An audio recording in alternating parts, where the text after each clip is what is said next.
The Dark Cosmos presents 512 Days Have Passed Since the Nuclear Fallout. Written by Danny Rangel Nieto. Hey Creepypasta fans, it's Teresa, and I'll be your narrator for tonight. Enjoy tonight's sci-fi horror story. Also, if you want to connect and support us, make sure to check out our Discord and Patreon links in the description. And remember, stay cosmic.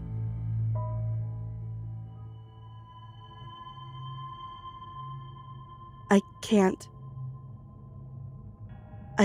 remember the sounds. Admittedly, my memories about the fateful day are hazy, and the fact that I've spent over a year living the same day over and over again definitely doesn't help. But I can't stop clinging to the fact that I can't remember how the end of the world sounded. You'd think that every single detail, no matter how trivial or nightmarish, would be forever embedded in my mind. After all, aren't survivors implicitly assigned the roles of narrators of their own tragedies? I lived to tell the tale, but did I? There are a few problems with that. First, I have trouble remembering the details. When I look back on the events that preceded the end of the world, I think of the 5 stages of grief flowing through our sick little planet like spilled poison. Denial was the most popular reaction, and I'd like to put those people under microscopes to study their thought processes. How could you do that? How did they manage to keep working, buying groceries, ignoring loved ones, taking unnecessary risks, and proudly exposing their jugular vein to the guillotine of fate hanging over their heads? I wonder if any of them lived enough to regret it. Anger, bargaining, and depression were quite common too, and at first sight, they looked exactly the same. Pure desperation. There were wars, as if that didn't make the threat worse. There were diplomatic meetings and protests, where everyone present in them died. There were countless cases of mass suicide. All of them were people trying to outrun the terrible and undeniable finish line ahead of us. The nuclear fallout. I was among the people that tried their hardest to lean into acceptance. I got halfway through my bucket list, said I love you to everyone that made me wish the world had turned out differently, and carefully prepared myself for the ending. There was inevitably some optimism left in the human race. So we made emergency plans, bunkers, camps, and instructions, and packed our bags, waiting for the day when the wars reached their unreasonable, yet obvious ending: catastrophic destruction. That day, I remember covering my ears, but I can't tell what the final alarm sounded like. I remember mass hysteria in the streets, people crying, pushing, and hurting each other, bloodied bodies left behind like animals on the street. But do I remember the way billions of people crying in unison sounded like? I blocked all of it, I think. I was focused on surviving and nothing else. I had my single black backpack with the only personal possessions I could take. I had my map toward my government-assigned bunker, and I had every instruction carefully practiced and memorized. I remember looking up to see planes flying in the sky. One last desperate measure, I wondered, but didn't hear them. If someone asked me for help, for directions, for guidance, did I ignore them? Maybe there was a change of plans at the very last moment, and everyone turned left instead of right, but I failed to listen. Is there a chance it's my fault that by the time the bunker's door automatically locked, I was all alone? The ground was shaking, the walls creaking, the ceiling shivering, and raining dust over my head. It lasted hours and hours until I could feel the vibrations inside my body, until I was sure I wasn't alive anymore. Was my skin burning? Or was the reason I was trembling that I was freezing to death? I didn't even know what the consequences of a nuclear fallout were supposed to be. All I knew was that I was devastatingly alone, and with no way to know when the terror would ever be over.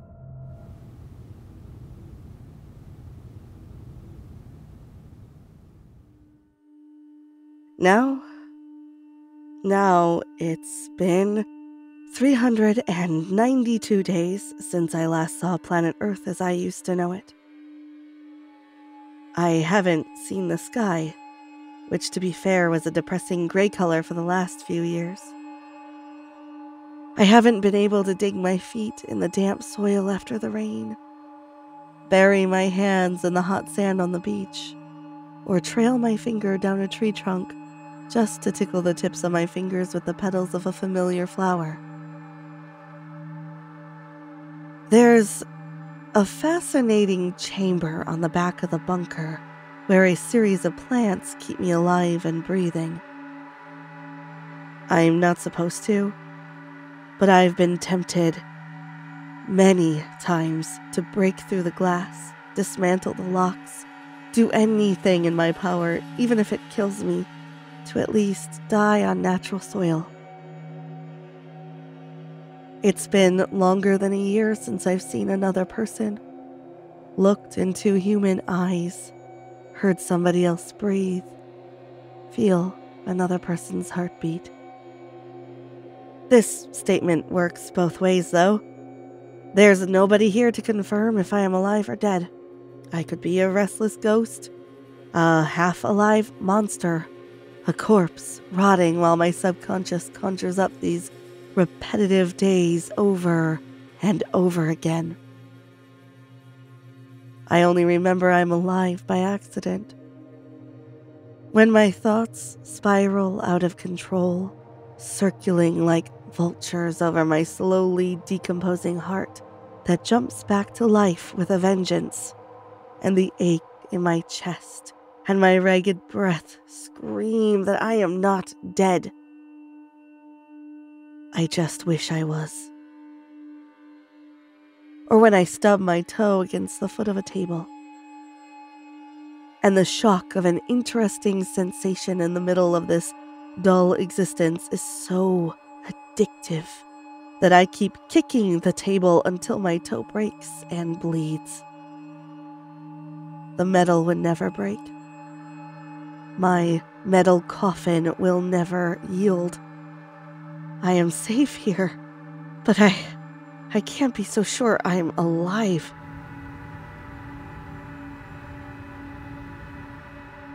It's been 465 days, allegedly. There's an annoyingly big clock on one of the walls of the bunker that I feel mocking me minute by minute. Every day I wake up to the numbers changing, the seconds passing, their weight falling over my shoulders, the knock banging inside my head in a loop. Then I wake up and I look around me just to make sure I am still alone.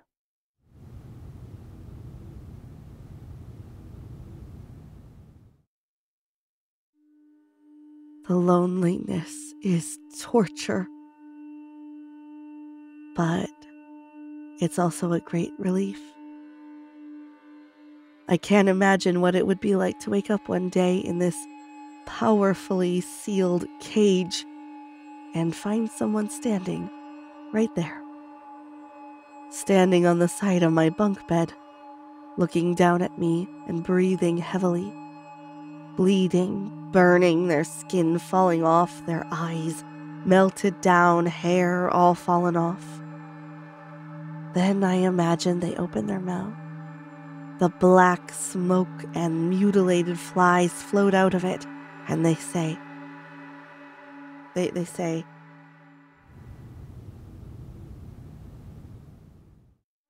oh God, what would they even say? Would they blame me?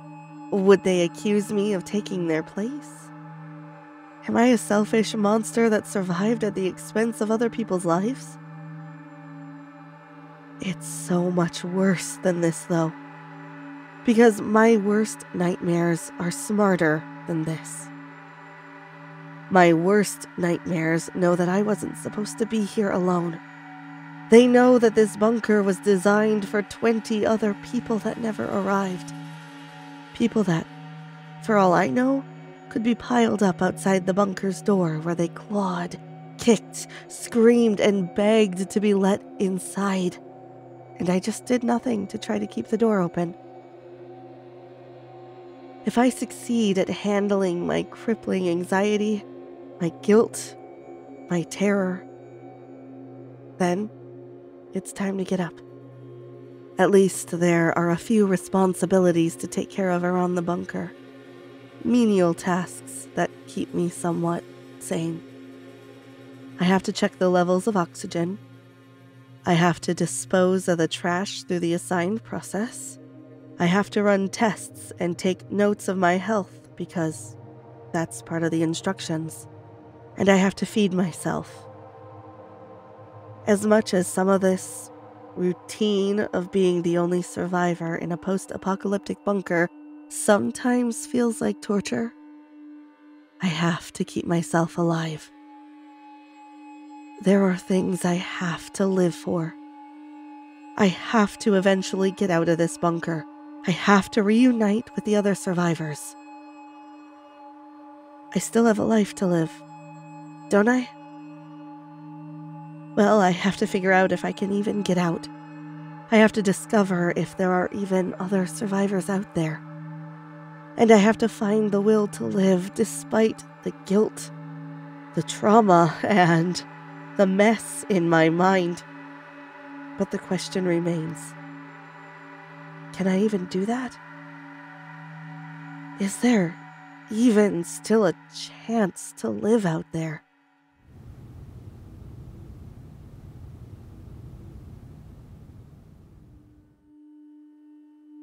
Now it's been 512 days. 512 days of waking up in a cold sweat, trying to clear the images of apocalyptic nightmares from the forefront of my mind to get on with my day. 512 days of oxygen levels, organic waste, medical tests, and unchangeable notes.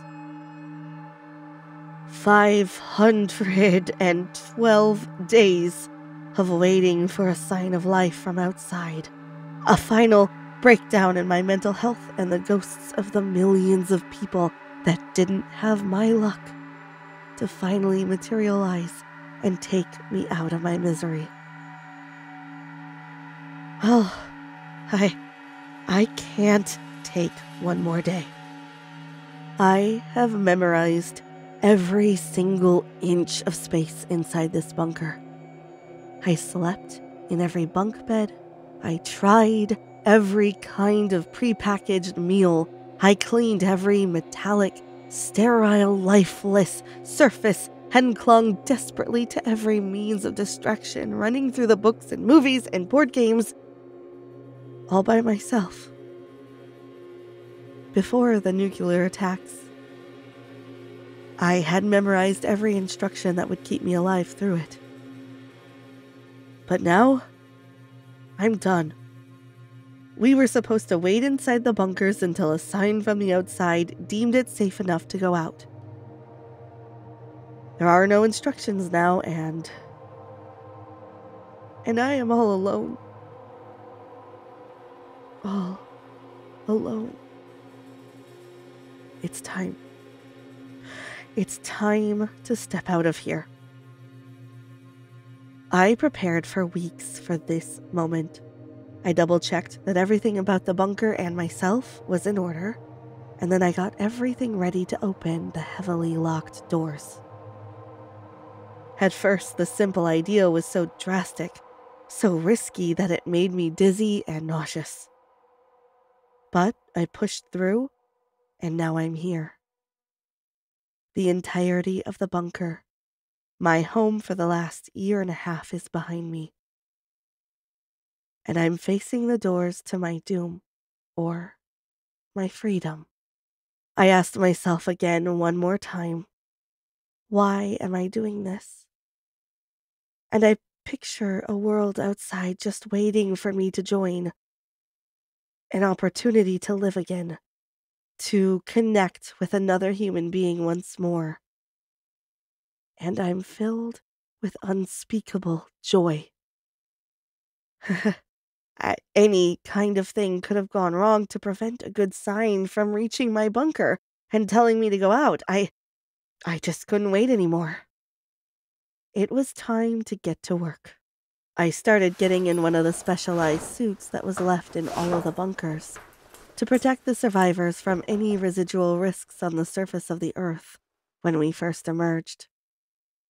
I have no way to know if the suit will be enough to protect me, or if maybe it is thoroughly unnecessary, but it's all I have. When I am physically ready and mentally stable enough, I punch the correct code on the digital screen behind the doors. I answer a few questions for the automatic system and write one last code. Some hidden engine sparks to life with a groan, and the doors slide open noisily. The whole bunker creaks under the pressure. I have to close my eyes and lean against the wall for support. Jesus Christ. The sound of the doors, the walls shaking, the dust rising from the corner. It is just like that first day. I'm forced to relive it all over again. The panic attack is immediate. Fucking hell, my chest burns so bad. Every single fucking time. My legs are stiff, and my hands shake. And my heartbeat is so loud that it makes me want to rip my ears off. Breathe. Breathe, I tell myself. Breathe in. Hold it. Breathe out. It's okay. It's just a memory. Breathe in. Hold it again. Breathe out. Good. I repeat this mantra a few times until my legs start working. Until I'm able to take one step, put one foot in front of the other, and cross the doors. The fact that I'm still alive is a good sign. This area is not as heavily protected as the bunker itself, but I still have to climb back up to the surface. The ladder seems unnecessarily daunting, as if the people that built these bunkers didn't think we would ever get to climb out of them. This is not the grand return to the surface that they advertised in those condescending billboards and television ads. There's nothing about this that makes me feel like a hero for my species. I feel like a lab rat reluctantly climbing out of my little coffin where a higher power locked me in to see how long I could hold my breath. The answer is 512 days. I pushed open the hatch that leads out of the bunker and onto the outside. I half expect to die on the spot. it would have been a quick and merciful death, though almost comically cruel considering for how long I had to hold on and wait and hope for this moment. However, other than being temporarily blinded by natural light for the first time in almost 2 years, nothing happens at all. I let my eyes adjust to the light, and then I push upward a little higher. Now my entire head and shoulders are standing above ground level. Something that I never thought would be a luxury. Pushing myself completely out of there is not the easiest thing in the world. Part of my routine, the instructions I memorized, and the daily medical test involve staying in shape, something I pushed a little harder than necessary for the sake of having something to do. Still, there weren't that many options for exercises in the bunker. And yet my body feels unused to these out-of-the-ordinary movements. Then I finally make it. I have gotten out of the doomsday bunker. I have my own 2 feet firmly planted on the surface of the planet. I've loved, hated, grieved, and dearly missed it. And it's horrifying, to say the least. I am attacked by an onslaught of sensations and emotions. I had to make a double take. This is not the world that I left behind. At first, I can't even recognize it. I can't place myself in the street that I walked on my way here. I turn around in a circle, but my surroundings are as unfamiliar as if I were on the goddamn moon. I am literally coming up for air after drowning for 512 days. My body instinctively gasps for fresh air, and I'm sadly reminded that I'm still stuck inside a protective suit with a reliable oxygen tank in my back. So I'm not entirely free yet. Before I break down in tears, thinking about how I'm still stuck inside the bunker in some way, I focus on something else. The sounds. It's like my ears popped. Just like breathing, the experience isn't as pure as I had expected it to be. My suit emits a constant murmur. It's my own breath. It's the supply of oxygen, like static that doesn't allow me to hear without a barrier what my poor and devastated planet sounds like. Still, this is refreshing in its own fucked up way. The breeze passing by, some trash being rustled by the wind, my own 2 feet hitting a different surface as I start to explore. It awakens something in me. Unfortunately, I don't have too much time to keep focusing on the little details of this jarring experience. By the time it registers that there's a knot in my throat, I have been crying for a while, judging by how wet my cheeks are and how much I'm struggling to breathe. The only reason I manage to calm myself is the fear that I'll run out of oxygen. The buildings have fallen. The trees have disappeared.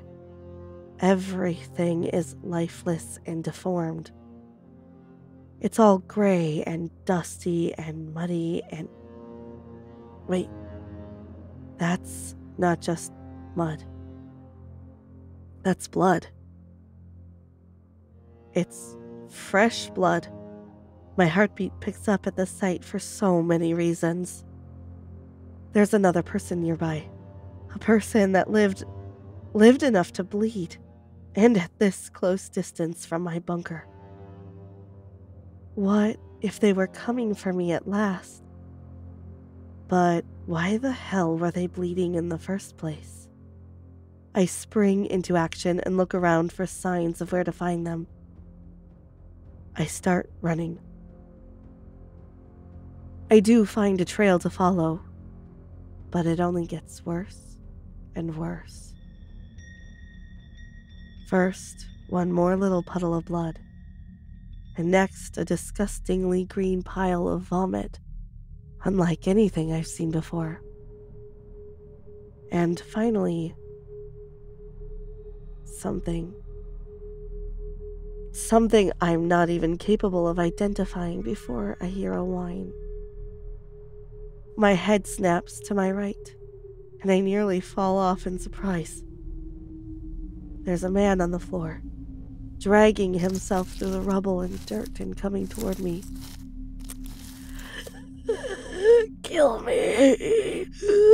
Kill me, please, he mumbles, and my brain can't catch up. Another human. Another human being alive.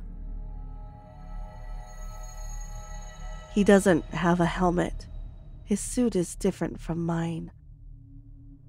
The implications of this are too much. The man is not just sick. This man is destroyed.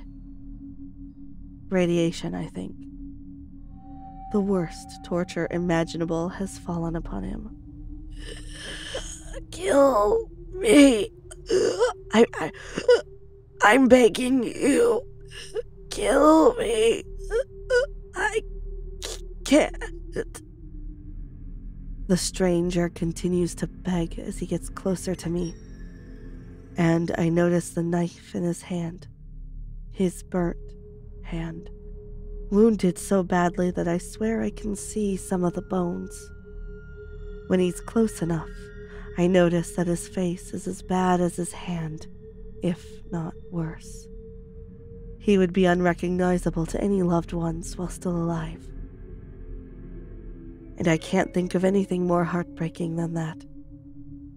I'm beyond disturbed by the realization that the strange lump I found on my way to him must be part of his skin, a chunk of his flesh that completely fell off. This man can't even firmly grasp the knife he's pushing toward me. If nothing intervenes, who knows how much longer he would stay in this state of utter agony. I try to convince myself this isn't real. This is not real life. This isn't the real world, and I'm not taking a knife from a dying man and slicing open his throat as a final act of mercy. A second later, I am jumping back and away from him without letting go of the knife, because the blood oozing from the wound on his neck comes along with what looks like larvae and an additional gray and slimy liquid that I'm certain isn't supposed to be inside of human bodies. I don't have time to hesitate. I have to run anywhere else. I lived all those hundreds of days in my bunker thinking I was only half alive, wishing to get out, and having no idea of what both of those things actually looked like. My dormant instincts kick in. The adrenaline rushes back to my body in full force after being useless for so long. And the challenges keep coming and coming. My next encounter is with a cat, I think. The miserable creature is even more deformed than the man I just killed. How did it survive this long? Where did it come from? I have no way to find the answers. Everything I need to know I can see in the animal's eyes and hear in its desperate whine. No, please. No, don't make me do this. I cry, while simultaneously getting down on my knees and ending this poor thing's suffering. I barely have time to think if some sick and traumatized part of me feels some twisted relief about the despicable acts I'm committing. My already horrifying experience is interrupted once again Hey, you! Who are you? A voice exclaims behind me, and this time it's a woman. She's standing up and moving, but she's limping badly, and she's so hunched over that it's a wonder she hasn't completely broken in half. She walks as fast as her corrupted body will let her, and through her coughs and bleeding mouth, she tells me, "Thank God! Finally, an angel. We took our suits too early. I can't even kill myself. I can't hold knives or rocks. Can't climb stairs. I've tried hitting myself against concrete walls, but I'm too weak. It's been days. Please help me, please." The pieces are starting to make sense. The worst part? This woman isn't alone. And the noise has awakened her company. They must have come out of a bunker nearby, and now they crawl, slither, and drag themselves out of the ruins of my hometown. And they all chant the same thing. "Kill me. Kill me. Kill me, please." I can't believe it. Jesus Christ, I can't believe that the moment of the nuclear fallout wasn't the worst part. This is unimaginable. The world should have ended. How come some of us had to live just to go outside and find a much worse hell than before? These people, these zombies, poor and infected creatures, are approaching me as fast as they can. The first woman, she bares her neck to me joyfully, and I almost don't feel bad about killing her. Not when she dies smiling. But her mysterious blood splutters on my hand, and when her body collapses at my feet, I realize the others are getting too close too quickly for my comfort. Calm down. Calm down, I tell them. And I try to reason with them. Isn't there somewhere we can go? Is there no other way for me to help you? I wonder, but none of them are listening to me. Please, there has to be another way. I can't do all this alone, I yell. I'm taking quick steps backward, too scared to turn my back to them, and when I raise my hand holding the first man's knife, I can see how badly I'm shaking. But the knife doesn't intimidate them. The knife is their only hope. I don't think my heart and my mind can bear the burden of killing 20 people like this. The moment I decide to start running away, everything takes one final turn for the worse. Something crashes against my back and takes me down to the floor. "I said, kill me!" Someone yelled. Someone desperate enough to throw their entire body on top of me and ruin it all. Fucking ruin everything for me and everyone else. When I'm on the floor, the knife slips off my grip, and that makes me notice my hand, where the glove of my suit is currently melting off, due to the infected blood that fell on me. No, I say like a mantra again and again as my final moments unfold in front of me. The cats and dogs reach me first, and they start gnawing on my suddenly exposed hand. The man on my back is joined by 2, 3, maybe another dozen devastated souls begging for the end. They dismiss my pleas and my tears and they slam my helmet on the floor repeatedly until it breaks, until they can get their hands on the pieces of glass that with some luck they'll be able to hold between their disintegrating fingers up to their necks to speed up their inevitable deaths. And I end up experiencing the exact same fate as the rest of them.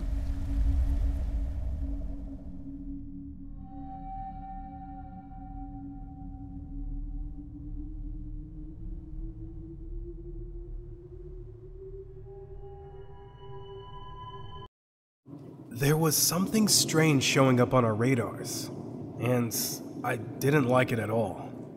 I had all my focus on the controls of the ship.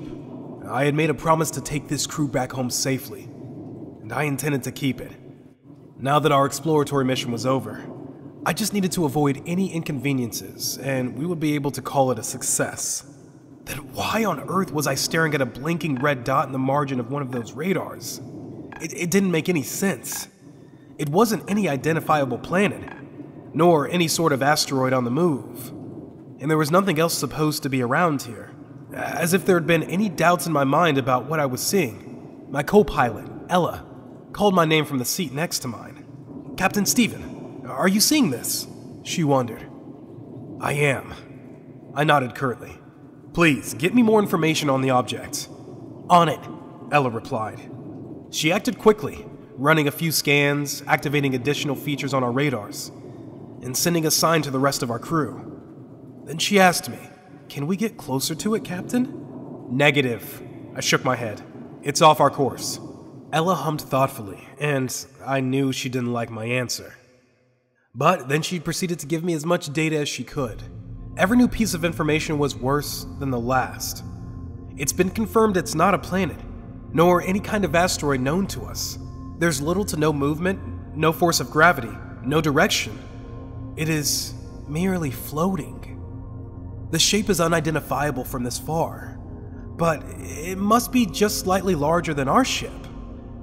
There's a small sign of heat from this object, but I can't know more until we move closer. I tightened my fist around the controls of the ship, trying to come up with a reasonable explanation. But then the door of our cabin opened up, and the two remaining members of our crew entered, both engineers that kept the mechanics matters of our ship in peak conditions during the entirety of our journey. "I know what it is," the first engineer, Adam, called out with a proud smile, still wiping some black oil from his hands with a rag. "It can't be an old satellite. It's too big. It has to be the Trident." Just the name was enough to make a chill run through our bodies. Adam's voice trembled. Ella let out a small gasp, and I had to clear my throat in a poor attempt to hide any shock. Only Joshua, the last member of our crew, remained unaffected. "So what?" He smirked as he leaned his back against the wall of the cabin. "Ships fall all the time. Just because this 20-year-old piece of trash is still floating around doesn't make it interesting. I say we should move on. Show some respect!" I snapped back at him and stood up from my seat. What happened at the Trident was a tragedy. The crew abandoned the ship during an emergency, but they were all dead by the time the escape pods arrived on Earth. This is not a laughing matter. This is one of the darkest pieces of history in our universe, and we'll never find out the truth of what made them want to escape in the first place. I was confident my words had caused the desired effect of respect, and a small spark of fear intended. But nothing would have prepared me for the words I heard next. "We could," Ella said timidly at first, and then brimming with something I believed to be morbid curiosity. "We could find out the truth now. We are a short distance away from the ship, and we have sufficient supplies for a detour. We could." "No." I sighed heavily and dropped myself back down on my seat. This was none of our business, was it? "Come on, Stephen. I mean, Captain," Adam insisted. "You know that 2 of the members of the crew didn't even make it back to Earth, dead or alive. Don't you want to bring the bodies of the heroes back home?" Adam smiled, and I shook my head fondly at him. I knew he was trying to tempt me, but it wasn't enough. Not until Joshua spoke up again. "Haven't you heard the stories?" he asked, and his expression had changed. I couldn't tell if he was messing with us, or if he was truly and irrecoverably scarred. The bodies that arrived on Earth were frozen with an expression of inhumane terror in their cold blue faces. There's a theory that says they didn't die on the journey back home. Their lifeless bodies were put on the escape pods and sent away as a warning. And that's why nobody bothered to investigate further into the Trident. Because 2 members of the crew went crazy and murdered their partners. And they're probably waiting for us there, ready to defend their territory. There was a tense silence afterward. The 4 of us exchanged uneasy looks. I'm certain we were all thinking the same thing. What could possibly happen to a person to make them turn against their team? And could it happen to one of us? I couldn't allow this sort of thought to take roots in our mind. I had to get my crew back under control. Bullshit, I said at the same time I started adjusting the course of our ship. The Trident is nothing more than an old derelict ship, and nothing could survive 20 years there. I will prove to you that there is nothing to be scared of, and we will bring those bodies back home to their families, so they can finally find the peace they deserved. In less than an hour, the 4 of us were standing on the gates between both ships. We all had our suits, oxygen supply, high-quality communication systems that allowed us to hear each other, and any outside threat that might come our way. Then, we jumped right in. The first step was the first bad sign. As soon as our boots, conditioned to give us a sense of gravity in the ships, touched the floor of this abandoned place, the entire structure groaned and whined like a wounded beast. It shook so hard it nearly threw all of us off balance. Instinctively, we clutched each other's arms to stay together until the trembling passed. "Maybe the ship doesn't want us here," Joshua said. I think maybe Adam or Ella tried to argue with him and his ominous words, but I didn't even want to listen. I started marching forward, knowing they would have to follow me. But nothing, absolutely nothing, was about to go as planned. The ship was a mess, to say the least. After 20 years of abandonment, every single thing was broken, falling off, somehow burned, frozen, or melted. It was impossible to try and guess what kind of horrors had destroyed this ship this way for 2 decades. But we didn't have to imagine the results. The ceiling and walls threatened to fall down on us, and still, we heard it all so clearly. The footsteps, the dripping of some liquid, and something, or someone breathing inside this derelict ship with us. At one point, Ella put her hand on my arm and asked me, "Are you sure there was no way something could have survived 20 years here?" "No," I replied. "Absolutely no one could do that." Back then, my brain didn't make the important distinction between something and someone. I knew that our colleagues had to be dead. I didn't imagine that something other than human could be in that spaceship with us. We were just exploring the broken ship with our flashlights. But tension was running high. As if my own rapid heartbeat wasn't enough, I was subject to listening to my partner's heavy breathing through the comms. It was distracting. All I know is that one moment we were rounding a corner, and the next, there was a person standing in the hallway with us. He was standing on his toes, barely touching the ground. His posture was so stiff, he was nearly bending backwards, and I feared his spine would break. His suit was raggedy, filthy and stained beyond recognition, and his helmet was missing. But he was right there. Long hair, bare, open eyes, and sickeningly green skin. He wasn't breathing at all. He couldn't be alive. Could he? What the fuck? Adam whispered. Should we do something? Ella added. None of us had time to react. That wasn't a survivor, and it wasn't a ghost.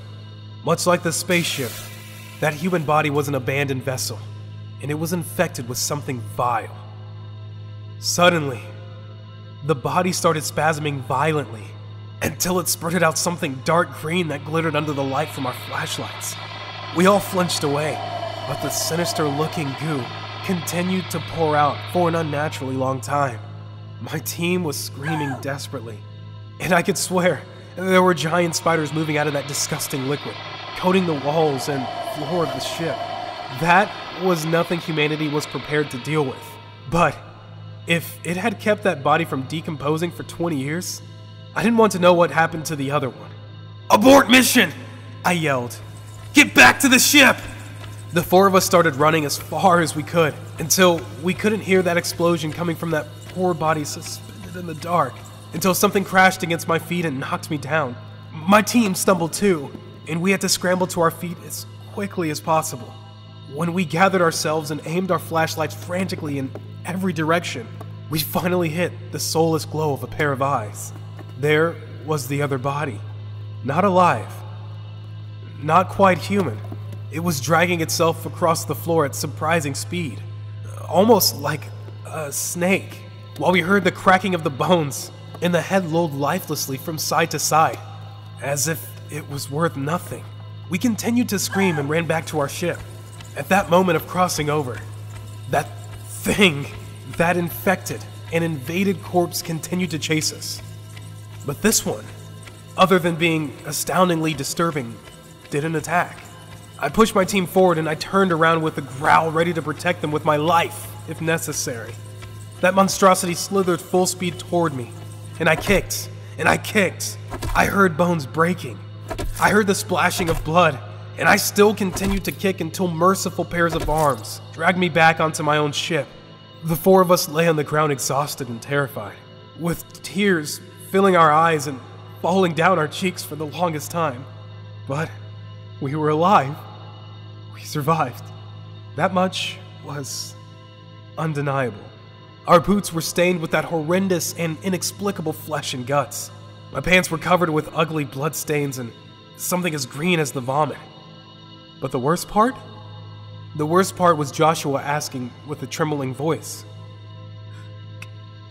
"Captain, do you think we'll make it back to Earth alive?"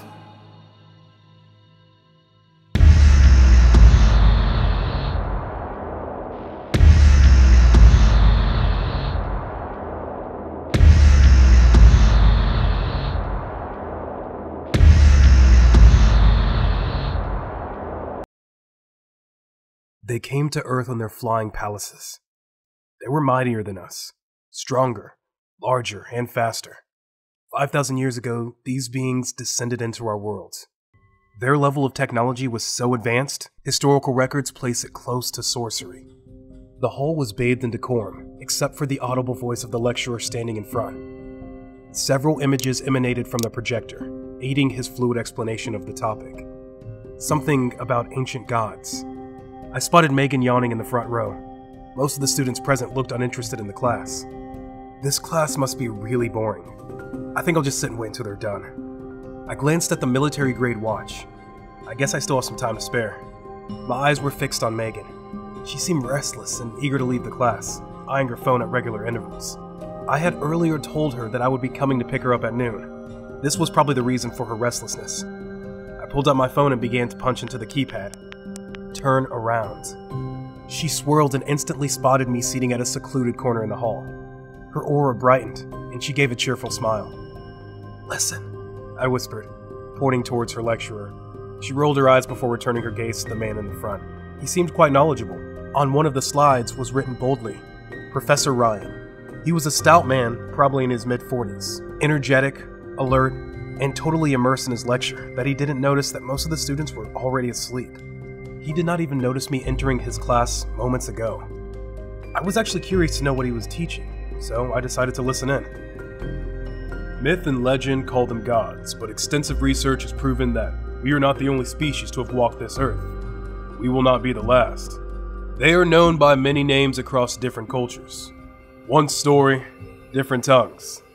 Zeus, Raiden, Indra, Odin, Jupiter. Powerful alien entities who descended from the heavens several millennia ago. Although it is not known what happened to them later on, several findings around the world show that they never really left. One of the images on the slideshow caught my attention.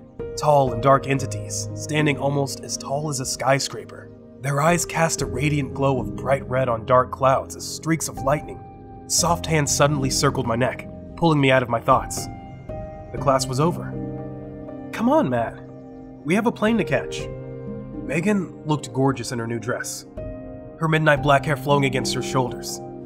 She smiled at me, revealing her dazzling white teeth, causing me to notice her fair and spotless skin glowing in the dark hall. I rose to my feet, wrapped my hands around her waist, and placed a soft kiss on her lips. Matt, I'm in class, she protested. I know, you're just too pretty. I let out a calm smile before taking her hand and leading her toward my car. Packed your things? Megan was beaming with excitement. She was anxious about our trip. Yep, first thing I did this morning. My thoughts kept going back to the strange alien entities on the slideshow in Megan's class as the taxi drifted towards the airport. Dark rain clouds had gathered, causing a gloom aura to fill the whole place. I've seen that image somewhere. I can't seem to remember where exactly, though. Matt, is something wrong? Megan asked curiously. Oh, me? I'm fine. I forced a smile at Megan. She drew closer and placed her head on my chest. I never liked flights. Always hated heights since I was a kid. Something was coming. I could feel the tingling aura of impending doom, pervading every inch of serenity in my mind. I shoved off the thought even though my heartbeat danced to a different tune. Megan thought we were just embarking on a trip, but I had another mission. I had no idea what I was carrying with me. I was just following orders. Perhaps I shouldn't have brought Megan along. Well, it's just a delivery mission. Nothing serious. Once I'm done with the delivery, I can have a good time with Megan. My superiors had given me a top-level secret clearance at the airport, earning me a free pass into the plane. I did a quick double-take at the small box that contained the package. If whatever was in this box was this important, why was I asked to travel in a passenger airplane? I was just a sergeant in the army who was given an all-expense-paid trip to Switzerland. Maybe I was just overthinking. Besides, it's not as if I had much of an option. I had to carry out my duties. I tightened my grip around Megan's arm as we strolled into the airplane. Megan was seated closer to the window, but I could still see the endless ocean which lay calmly below us. Something is coming, I whispered. Matt, are you alright? What is coming? I started breathing hard, causing large beads of sweat to trickle down my face. I turned to look at the small box which sat lifelessly beside me. I don't know. Maggie, I don't feel too well. I began to tremble in my seat. Fear strolled by and stood before me. The atmosphere had become saturated in panic. You're a soldier, Matt. Get yourself together. I thought to myself. Matt, what is going on? You're scaring me. I couldn't explain what I was feeling. It was a mix of fear, anxiety, and uncertainty. The small box began to rattle ferociously, drawing my attention to it. Oh, fuck me. I groaned before picking up the box and holding it in front of my face. What is inside the box, Matt? Megan was slowly getting anxious too. I spotted a tiny carving engraved on the side of the box. I knew I had seen that image somewhere. Matthews! What image? Megan had lost her patience as she stared in dread at the rattling box. Before I could speak, a heavy pulse burst out from within the box, throwing us aback, and the plane simultaneously hit a turbulence.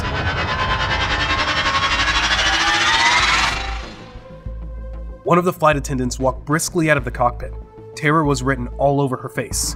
Something is coming. Megan shifted her gaze towards me, speechless. A red glow emanated from within the box. Ladies and gentlemen, the flight attendant began. We are currently experiencing some turbulence. Please, fasten your seatbelts right away. We might need to attempt an emergency landing. I exchanged glances with Megan. I had stared face to face with death on the field several times, but the look on Megan's face made my heart sink. The left wing outside the plane suddenly burst into flames as the plane began to quickly veer to the right. What have I done? I whispered under my breath. The box in my hand began to dissolve, revealing its content. A pulsating, hexagonal object whirred and rattled loudly. I wanted to drop it when I noticed that it attached itself to my palms like glue. Megan stared in disbelief as I attempted to get it off. Babe, what is that? She exclaimed. I wish I knew what it was, but I couldn't even piece together the right words. We began to descend quickly. Oxygen masks fell from the top of the plane. I could hear people crying behind me. Others were praying and screaming. Watch out! A feminine voice echoed behind us, followed by a loud explosion. Our plane was being ripped to shreds. The hexagonal object was still attached to my palm. It looked like some sort of advanced technological device. There were strange markings around it, giving it an aesthetic, yet terrifying form. The plane was breaking up fast, as though a strange force was pulling it from below. "Hold on, Maggie," I whispered to her, watching the silent tears roll down her cheeks. "I love you, Michaels." Those were her last words to me. The turbulence suddenly ripped off the wall of metal behind her, pulling her into its grasp. "Maggie!" I took off my seatbelt and oxygen mask and jumped after her without hesitation. I grimaced as several shards of metal crashed into me, ignoring the cold and ferocious breeze that slammed against my body. The weird object was still attached to my palm, but I didn't care. My gaze was fixed on Megan, who was falling downwards towards the vast ocean. I struggled to breathe at such height as I dove after her, evading several objects that fell along. At this point, I knew I was never going to reach her on time. "Megan! No!" I watched as she crashed into the ocean with a splash, along with other debris from the plane. At such speed, my body would be torn into shreds upon impact with the ocean. I didn't care anyways. Megan had faced the same fate, and all of this was most likely my fault. I slowly shut my eyes and prayed for death. It soon came, but in the weirdest of ways. I felt every inch of my body crumble and groan in pain. What came next was blackness. Perhaps I was now in the afterlife. My eyes popped open, and a crashing pain sank deep into my skull as my thoughts came flooding back. Am I dead? Where am I? Several questions strolled across my mind.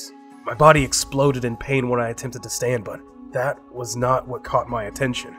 I was at the bottom of the ocean. How am I still alive? A strange sound echoed behind me, like an orchestra humming to some tragic note.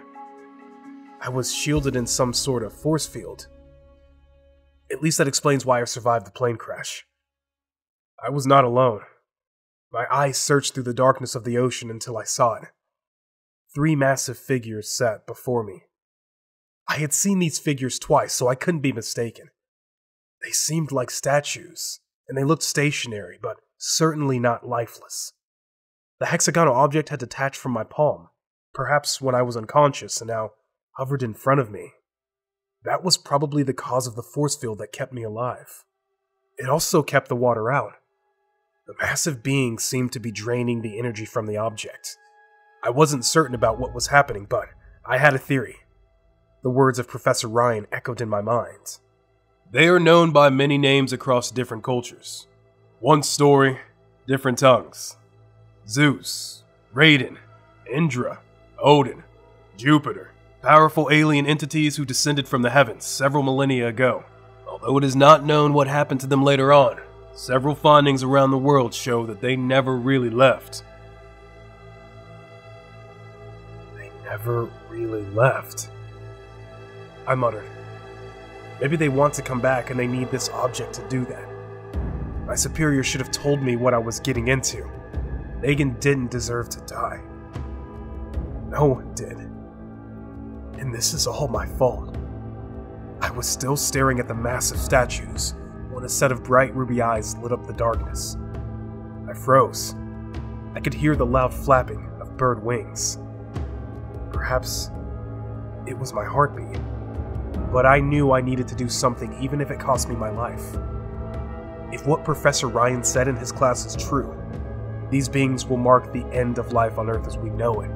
I dashed towards the hexagonal object and dug my fingers into it. An excruciating pain sank into my body, but I couldn't let go. I felt a powerful surge of energy flood my being as I let out a loud cry. The energy was building up. I could swear I saw one of the statues move. I couldn't even feel fear at this moment. I felt nothing. A massive pulse of energy burst forth from the strange hexagonal object, propelling me upwards, away from the statues, which sat at the bottom of the ocean. I began to lose consciousness once again, but just before I shut my eyes, one of the statues tilted its head to look at me. Its bright red eyes stared at me in wrath. Next came darkness. I was awakened by the sound of helicopter motors. My eyes were greeted by a familiar sight, the setting sun, watching calmly at the far end of the military base. Several men in military uniforms carted me away on a stretcher. There seemed to be a sense of urgency in the base. "Welcome back, Sergeant," a familiar voice said. It was Colonel Duncan. At last, I was finally going to get some explanation. I tried to salute him when I noticed that my arm was coated with a dark tattoo. The carvings that were on the hexagonal object were etched on my arm. Death seemed to have crossed me off its hunting list today. Colonel Duncan was one of my superiors who sent me on this top-secret mission. He accompanied me into the quarantine room, observing me closely. As we stepped in, he motioned for everyone to leave until it was just the both of us. "We heard about the plane crash," he began. He looked at my arm for a while before returning his gaze to me. "The package?" he asked calmly. I didn't even know where to start or what hurt more, my broken heart or my body. "What was in that box, sir?" I struggled to speak.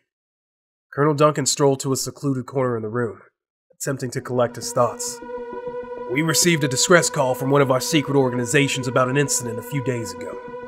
An unidentified object of unknown origin was found in a remote village on the South American soil after a massive explosion sank this village deep into the ground. There were no survivors or witnesses. And somehow, we managed to cover it up from the press. We set out the best in our team to find out what the object was, but they all had no clue. The only thing we got was the object was almost as old as the Earth itself, and contained in it was enough energy to take down an entire country. Soon after, we learned of a few experts at CERN who knew what the object was. They spoke some gibberish about aliens and ancient technology." I listened carefully to Colonel Duncan as he spoke, and I'd say that, with all I had seen today, the experts at CERN knew what they were talking about. I was now on my feet. To be honest, it all sounded like nonsense to me. Colonel Duncan continued. "I was shocked that a major part of the panel accepted their demands. We decided to send the object to them for further study. I do not know why you were chosen to transport such a deadly device on a passenger airplane. They said something about masking the object. I'm not sure what is going on, so I called back those experts at CERN. They refused to speak further. There's your story. Now, I need to know what the hell happened on that plane." I was about to speak when my arm began to tremble, followed by dying screams which echoed outside the room. Colonel Duncan and I exchanged glances before darting out of the quarantine area. Bodies of our comrades were splattered all over the base. They appeared to have been ripped apart by some beast, and it had happened in a flash. "What in God's name?" Colonel Duncan exclaimed. A distant thud echoed from the depths of an abandoned corridor, followed by deep, unearthly growls. The eerie silence that followed sucked out all the air in my lungs.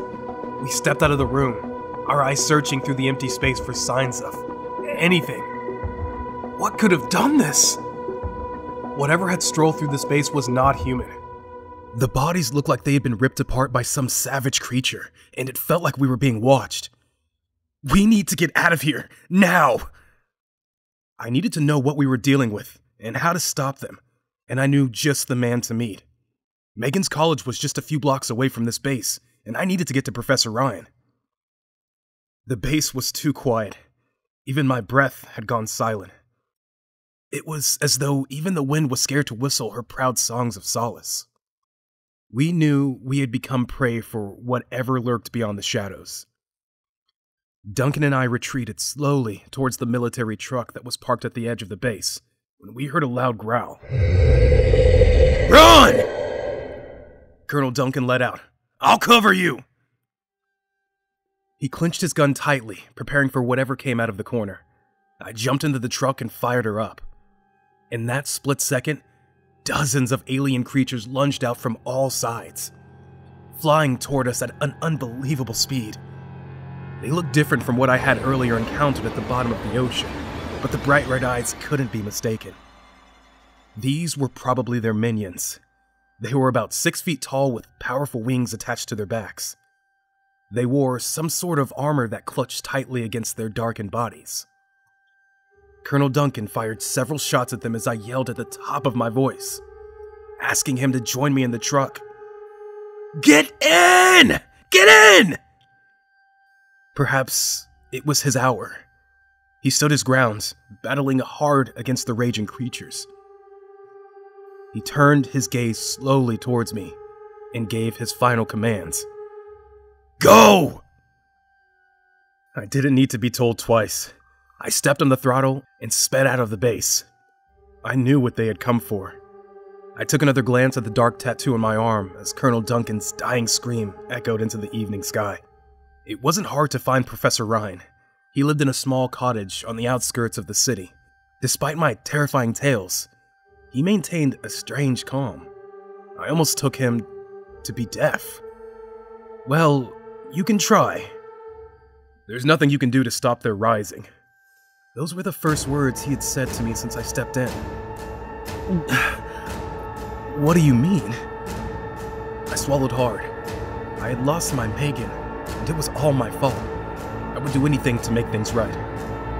My brother has been searching for the source for thousands of years, and from what you just told me, he has finally found it. Professor Ryan said calmly. Earth is a beautiful planet. I'll give you all that. So much life. It's so sad it all has to go now. Okay, now he's finally talking and it's all gibberish. Your brother? The source? I asked curiously. Oh, the scary guys you saw at the bottom of the ocean? He's always been the smartest of us. Some folks even worshipped him as the god of lightning for decades. Ryan chuckled. I don't understand. I was beginning to lose my patience. Those creatures would be here at any moment, and the last thing I needed were parables. When we came to Earth several millennia ago, we never wanted to rule. But my brother got corrupted by power. He did some things. Zeus, Odin.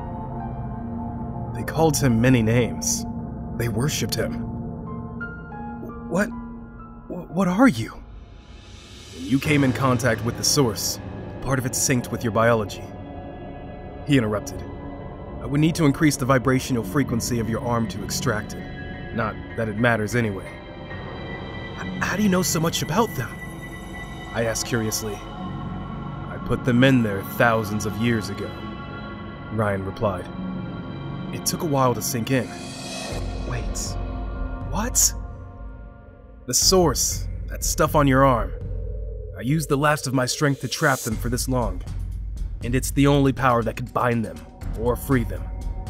Unfortunately, I don't have my strength anymore, so I locked it up quite well. Seems like he found it. Thanks to mankind's curiosity and also thanks to you. He has absorbed part of its energy, just enough to awaken his minions. Oh, I think they're here.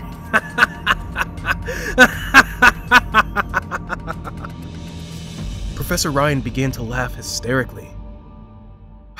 What can I do to stop them? I rose to my feet. Stop them!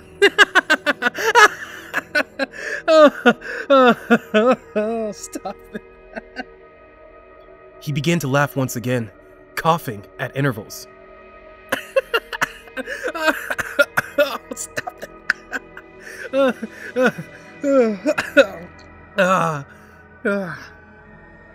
Professor Ryan brought out a glowing box. It had several carvings engraved on it, and as he brought it close to my arm, the ink on my arm began to crawl off, returning to its original state as soon as it entered the box. This should keep his minions away from you, but I'm afraid it's a bit too late to stop my brother now. If they need this stuff to fully awaken, I said, pointing at the box, then I am going to get as far away from them as possible. I let out. Well, as I said earlier, you can try, the professor said before strolling towards his bedroom. He stopped short and turned to me. Good luck, soldier. I stepped out of the professor's house with the box in my hands. The sun hid its face from what was coming. Darkness stretched across the sky as hundreds of flying insects thundered towards my location. They were coming with everything they had. Perhaps there was nothing I could do. Maybe it was time to join Megan. My heart danced to the music of fear and uncertainty. Maybe this was the end. I fought off as many as I could, but I knew that the battle was already lost. One of the creatures evaded my attacks and flung me aside. It grabbed the box and dug its claws deep into my side as crimson liquid poured out. Death did not ignore my pleas this time. I could see Professor Ryan watching from his porch. Even though he acted like he didn't care, there was a dullness on his face. He had given up his true family to save us several millennia ago, but his efforts were now in vain.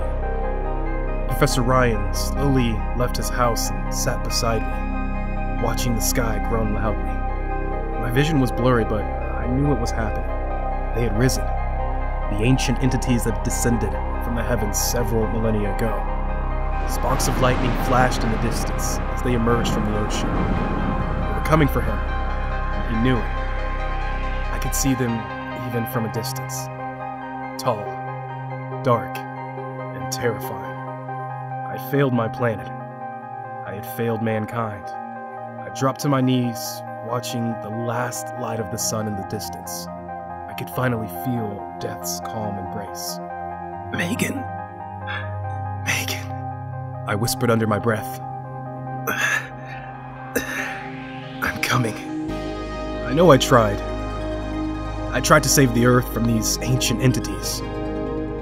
As darkness began to sweep across the evening sky, I shut my eyes to the uncertainty of death. Earth was no longer my reality.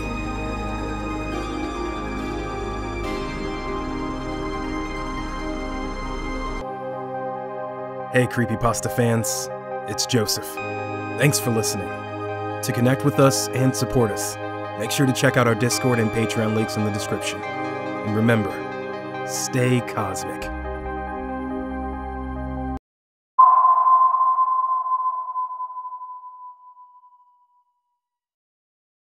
Hey cosmic beings, it's Keon, director of the Dark Cosmos. Enjoy tonight's sci-fi horror story, and remember, stay cosmic. I remember the day I died. To my family, my friends, and myself. I saw a tombstone in a graveyard with my name engraved on it. I died 6 years ago when I embarked on my first and my last space mission. The journalist looked perplexed. I could see the confusion on his face. He didn't understand what I was talking about. Perhaps he may never understand. Of course, I wasn't dead. I was right in front of him, but he didn't understand. To him, I was crazy. They all didn't believe me when I told them what had happened to me and the rest of my crew. They probably just wanted some information for their newspapers and magazines. He saw me as the crazy guy who survived the Hugo space mission. They wanted to know what had happened to the rest of my team and how I made it back to Earth. I had told them the truth several times, but they still don't believe me. It's been 6 years, and the world doesn't even remember anymore. Our sacrifices and memories have been lost in the dark cosmos. It was meant to be a 1-year mission, but I spent 3 years in a strange world. It didn't feel like 3 years, but when I returned to Earth, the calendars said so. I don't even know how I survived. It feels like a dream. My son thinks I abandoned him. Besides, I can't offer him anything anymore. Not with the way I am right now. Kevin is in college now, and he moved on with life. But I suddenly returned, and he does not want to be reminded of his past. It must have been difficult for him. 6 years, alone. I finally returned, and here I am, in a mental clinic. I should never have gone for the space mission. He had lost his mother shortly before I embarked on the mission, and he searched for someone to hold on to in a world spinning out of control. All I could feel was regret and pain. I was lost in thought when the door flung open. A familiar voice echoed throughout the room. "Leave us!" It was Kevin. The journalist stood up abruptly and rushed out of the room. He had not visited me for months. I wondered why he had decided to come. Kevin strolled towards me and crouched right beside me. "I want to know everything." Those were the words that escaped his lips. He stared right into my eyes. He seemed disturbed about something. "I want to know what happened." Kevin was anxious. I drew closer to him and wrapped my arms around him as hot tears flowed down his cheeks. I searched my thoughts for the right words, but I couldn't find any. He was hurting. The doctor said I was suffering from post-traumatic stress disorder, and I have been in a mental clinic since I returned from space 3 years ago. The nightmares have plagued my nights and hallucinations during the day, but when I stared at Kevin cry right in front of me, I was broken once again. "I'm not sure if you would believe me, Kevin.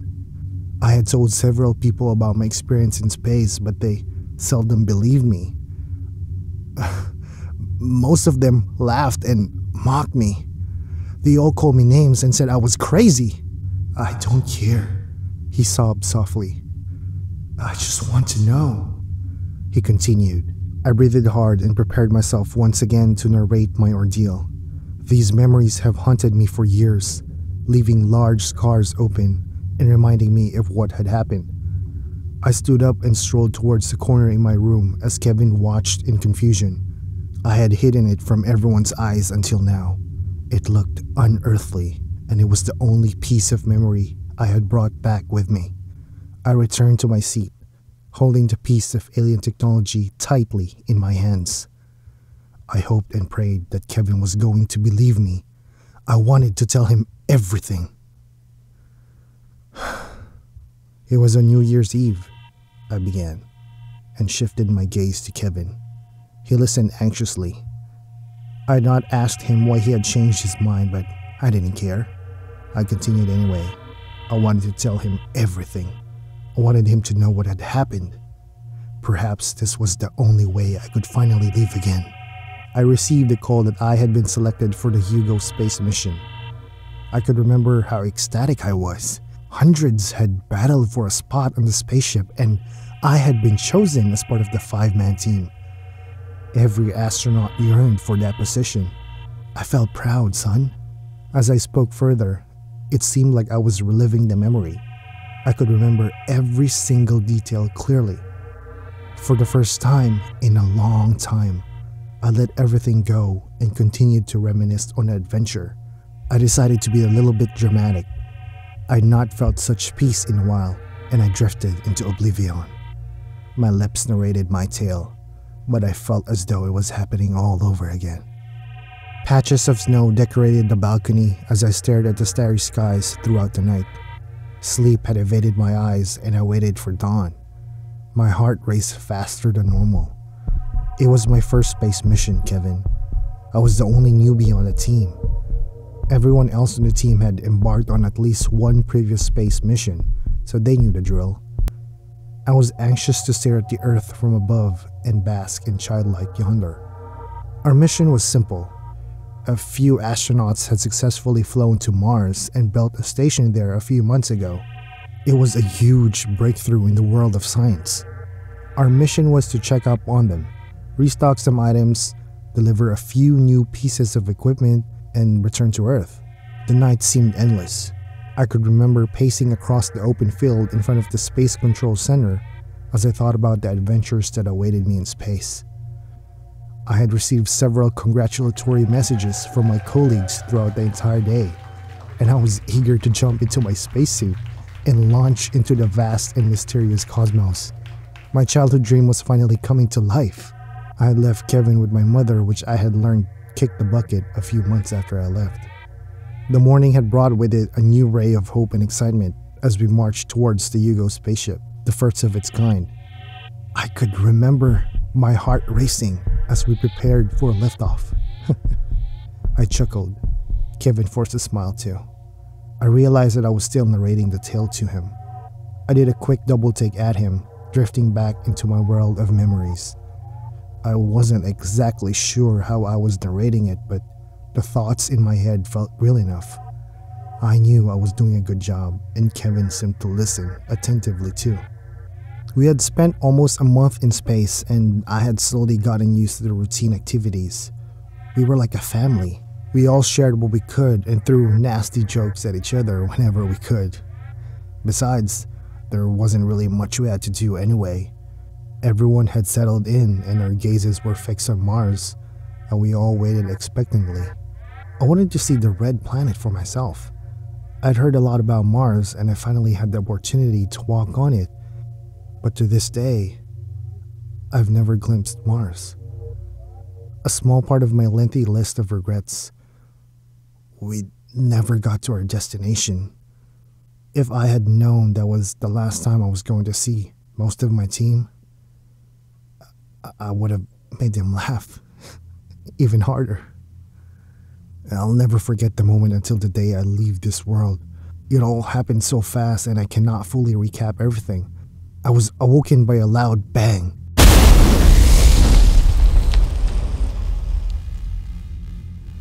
Something had just collided with our spaceship, sending everyone into an instant pandemonium.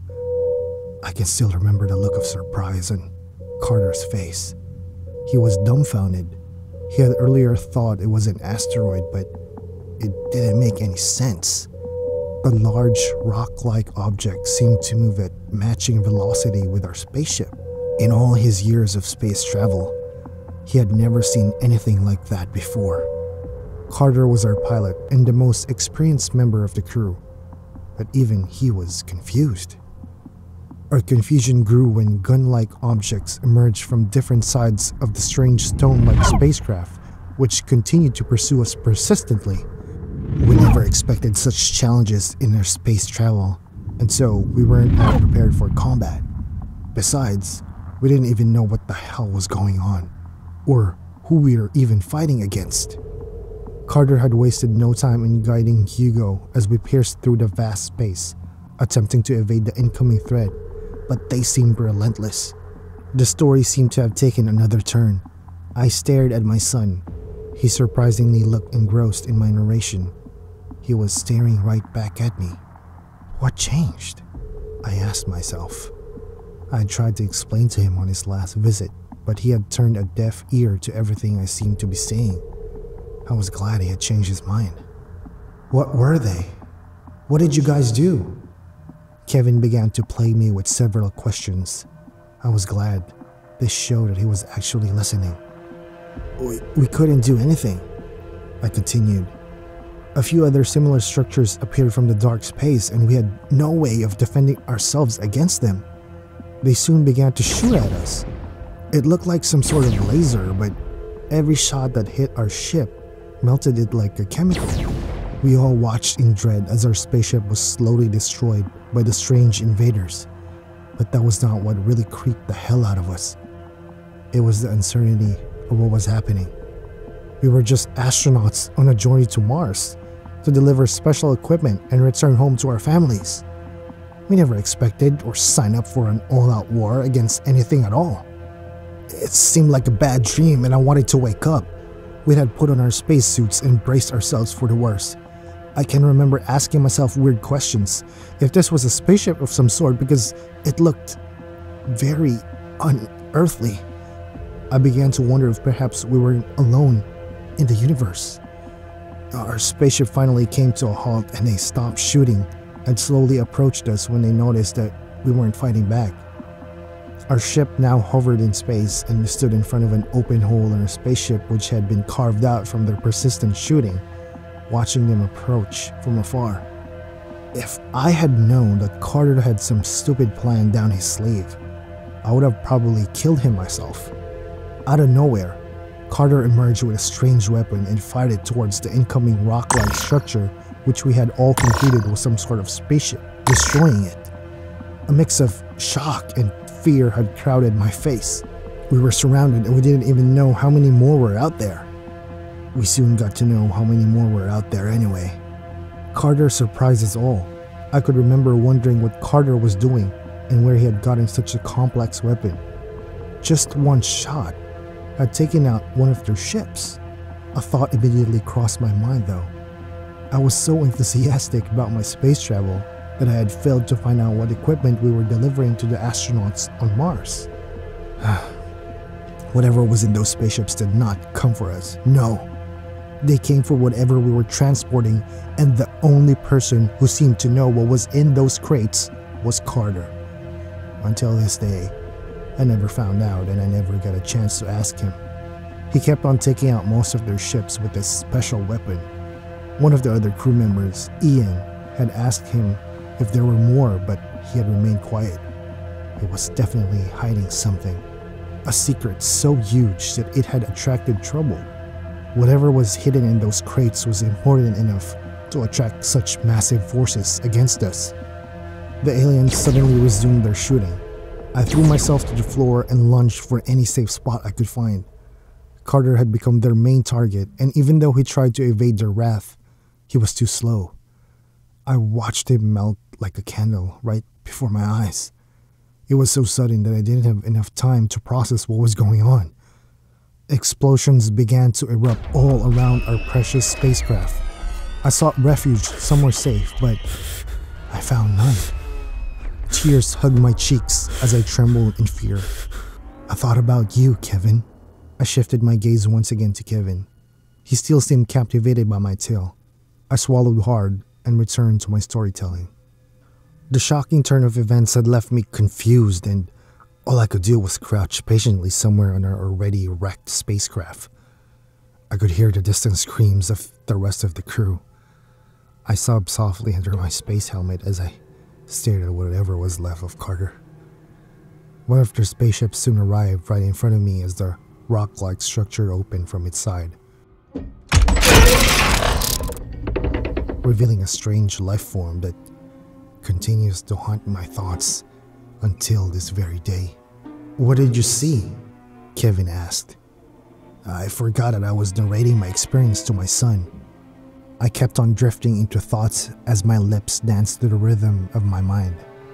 I heaved a heavy sigh. I couldn't describe what my eyes were staring at until a few days later.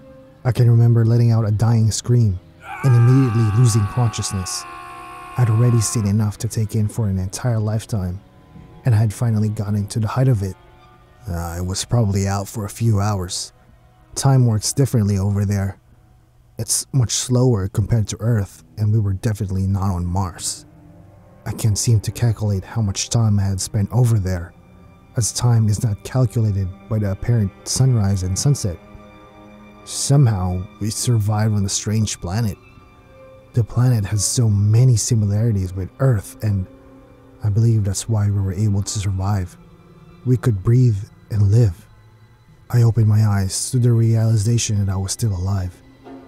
I didn't understand why they had let me live, or us. Morgan was there with me. He was terribly injured, although he would survive and go on to become my best friend. He had helped me escape at the cost of his life. As my thoughts trailed back to Morgan, I couldn't control hot tears from flowing down my cheeks. It's been 3 years, but it still hurts. He was the one who discovered their secret portal, studied their communication patterns, and also stole their spaceship.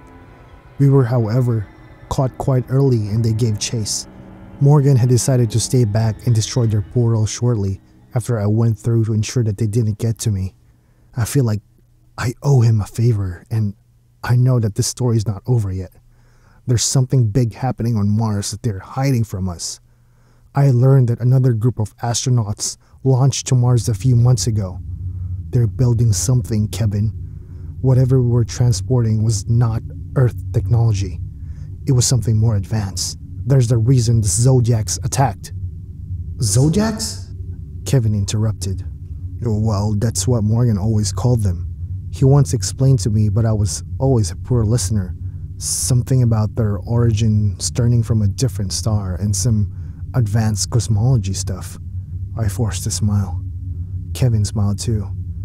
I wish this moment never ended. It had been a long time since I had spoken to my son in this manner.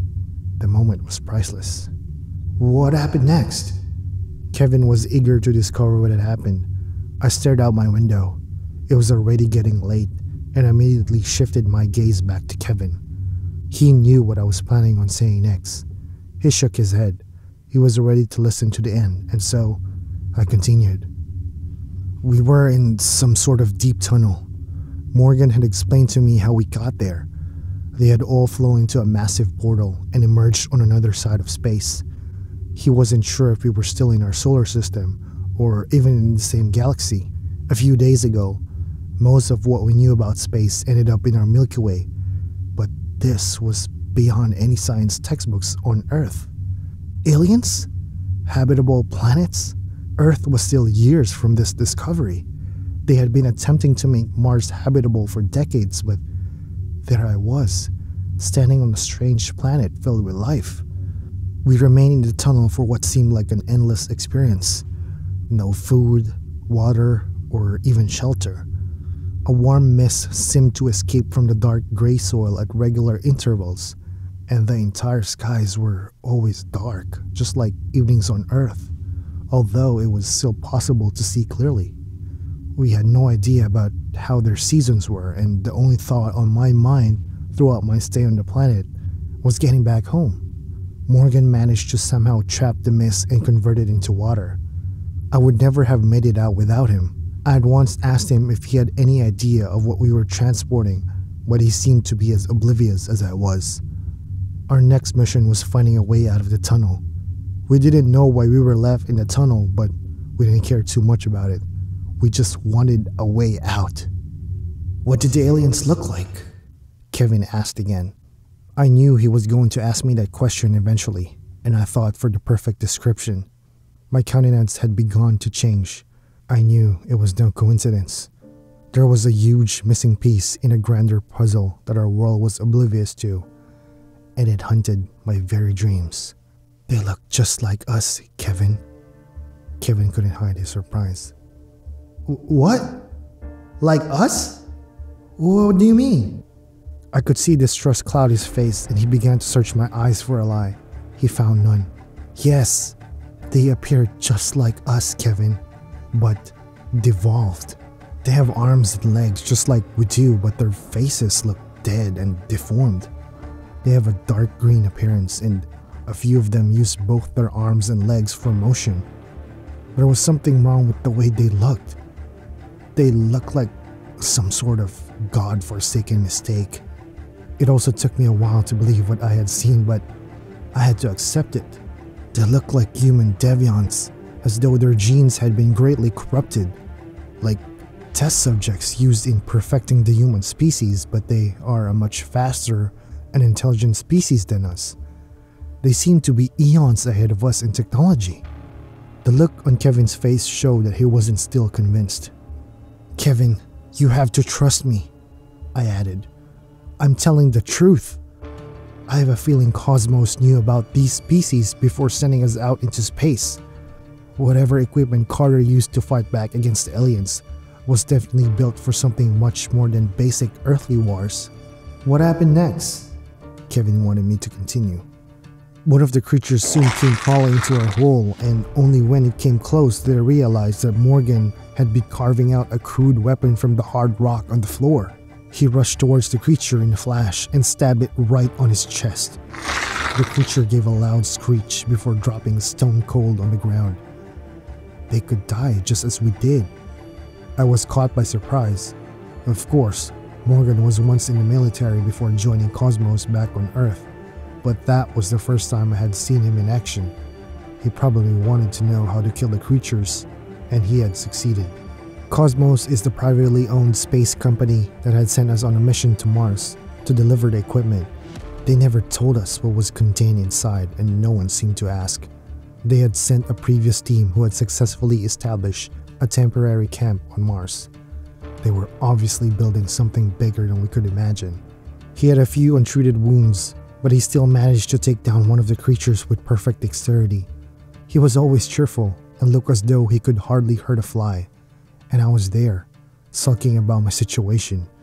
But Morgan had already began to map his way out of the tunnel. I wondered what other crazy ideas he had hidden under his sleeve. I would soon get to find out anyway. It wasn't long before he found a way to get us both out of the tunnel, and the shocking sight that greeted my eyes left me bewildered.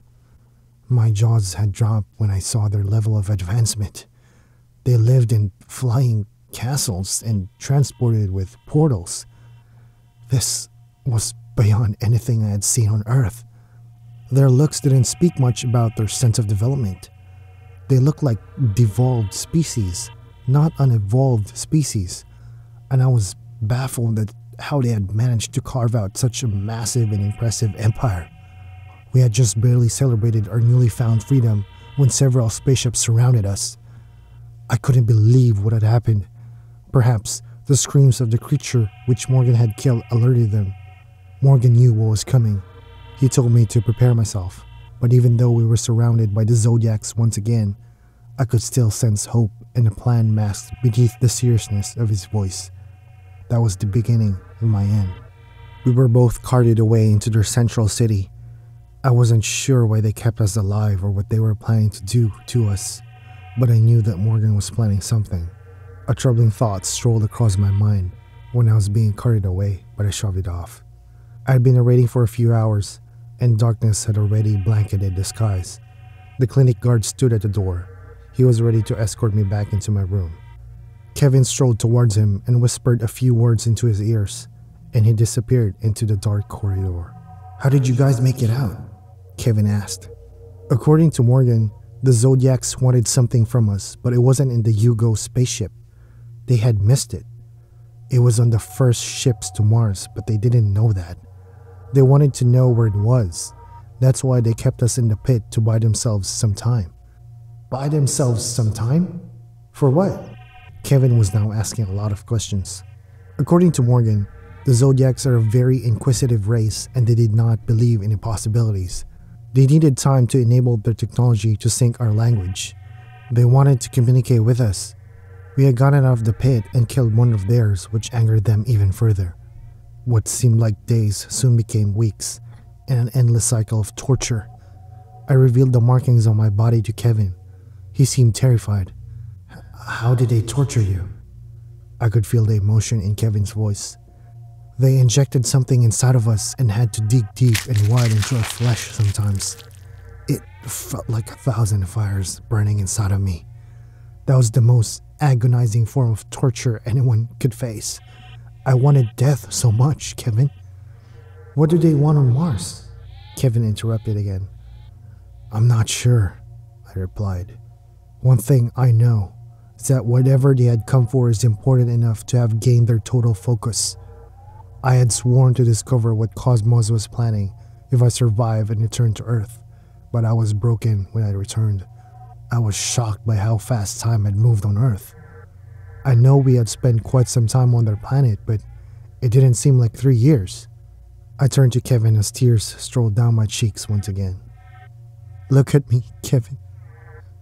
I'm like a shadow of myself. Even if I discover what they are hiding on Mars, what would I be able to do about it? Everyone thinks I'm crazy." I had promised to honor Morgan's memory, but I had failed. I'm a coward. Kevin understood what I was going through, but he kept on asking a series of questions. Did the Zodiac eventually sync with our language? Kevin had been throwing several questions at me for the past hour, and he didn't seem ready to stop anytime soon. Yes, they asked for the location of some strange device, but neither of us knew what they were talking about. They thought we did. We were tortured. I had never felt anything like it. The pain seemed endless. I prayed for death, but death had taken another turn. Morgan was also being tortured. I could hear his screams echo throughout their halls. Somehow, whatever substance they injected us seemed to preserve us. We didn't need food or water. To this day, I don't know what they injected into us, but it felt like hell. I had almost given up all hope when Morgan suddenly showed up. I didn't know how he had escaped, but I didn't care either. I just wanted to be free from the intense agony, and I was glad that he was free. Morgan had already mapped out a perfect plan. I opened my hands, revealing the strange, unearthly object to Kevin. Morgan gave me this. I still don't know what I meant to do with it, but I've treasured it ever since. It's the last memory I have of Morgan. What happened to him? I was finally approaching the end of the tale, and I was glad Kevin still believed in my every word. He was the first person who didn't think I was a lunatic after narrating my experience. Morgan had discovered a lot about the Zodiacs in a short time. I'm still baffled at how he had managed to do that. We were both captured and tortured for days and months. I couldn't keep track of time, but when he showed up, he knew exactly what to do. He set me free, stole their rock-like spaceships, and even succeeded in activating the same portal that connected their world to ours, the same way we had entered their planet. They soon detected Morgan's bravado and gave chase. Morgan decided to turn back and destroy the portal. I would never have made it back without what he did.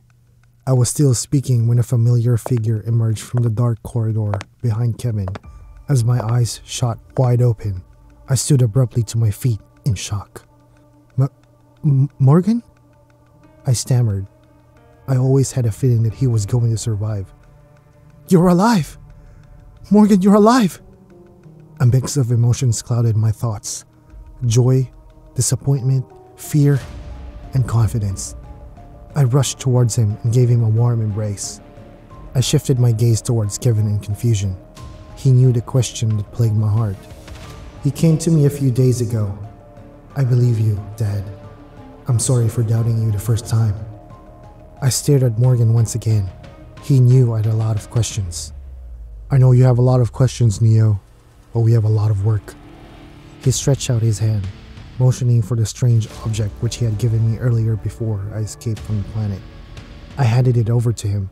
It has been 3 years, but at the moment, it felt like 3 days. Come on, we need to get you out of here. His words brought a familiar hope again. I had gotten my son and my friend back in one night. What more could I ask for? Kevin guided me slowly as we strolled out of the clinic. I didn't know what Morgan was planning on doing, but I was willing to find out, for time always tells the best of tales.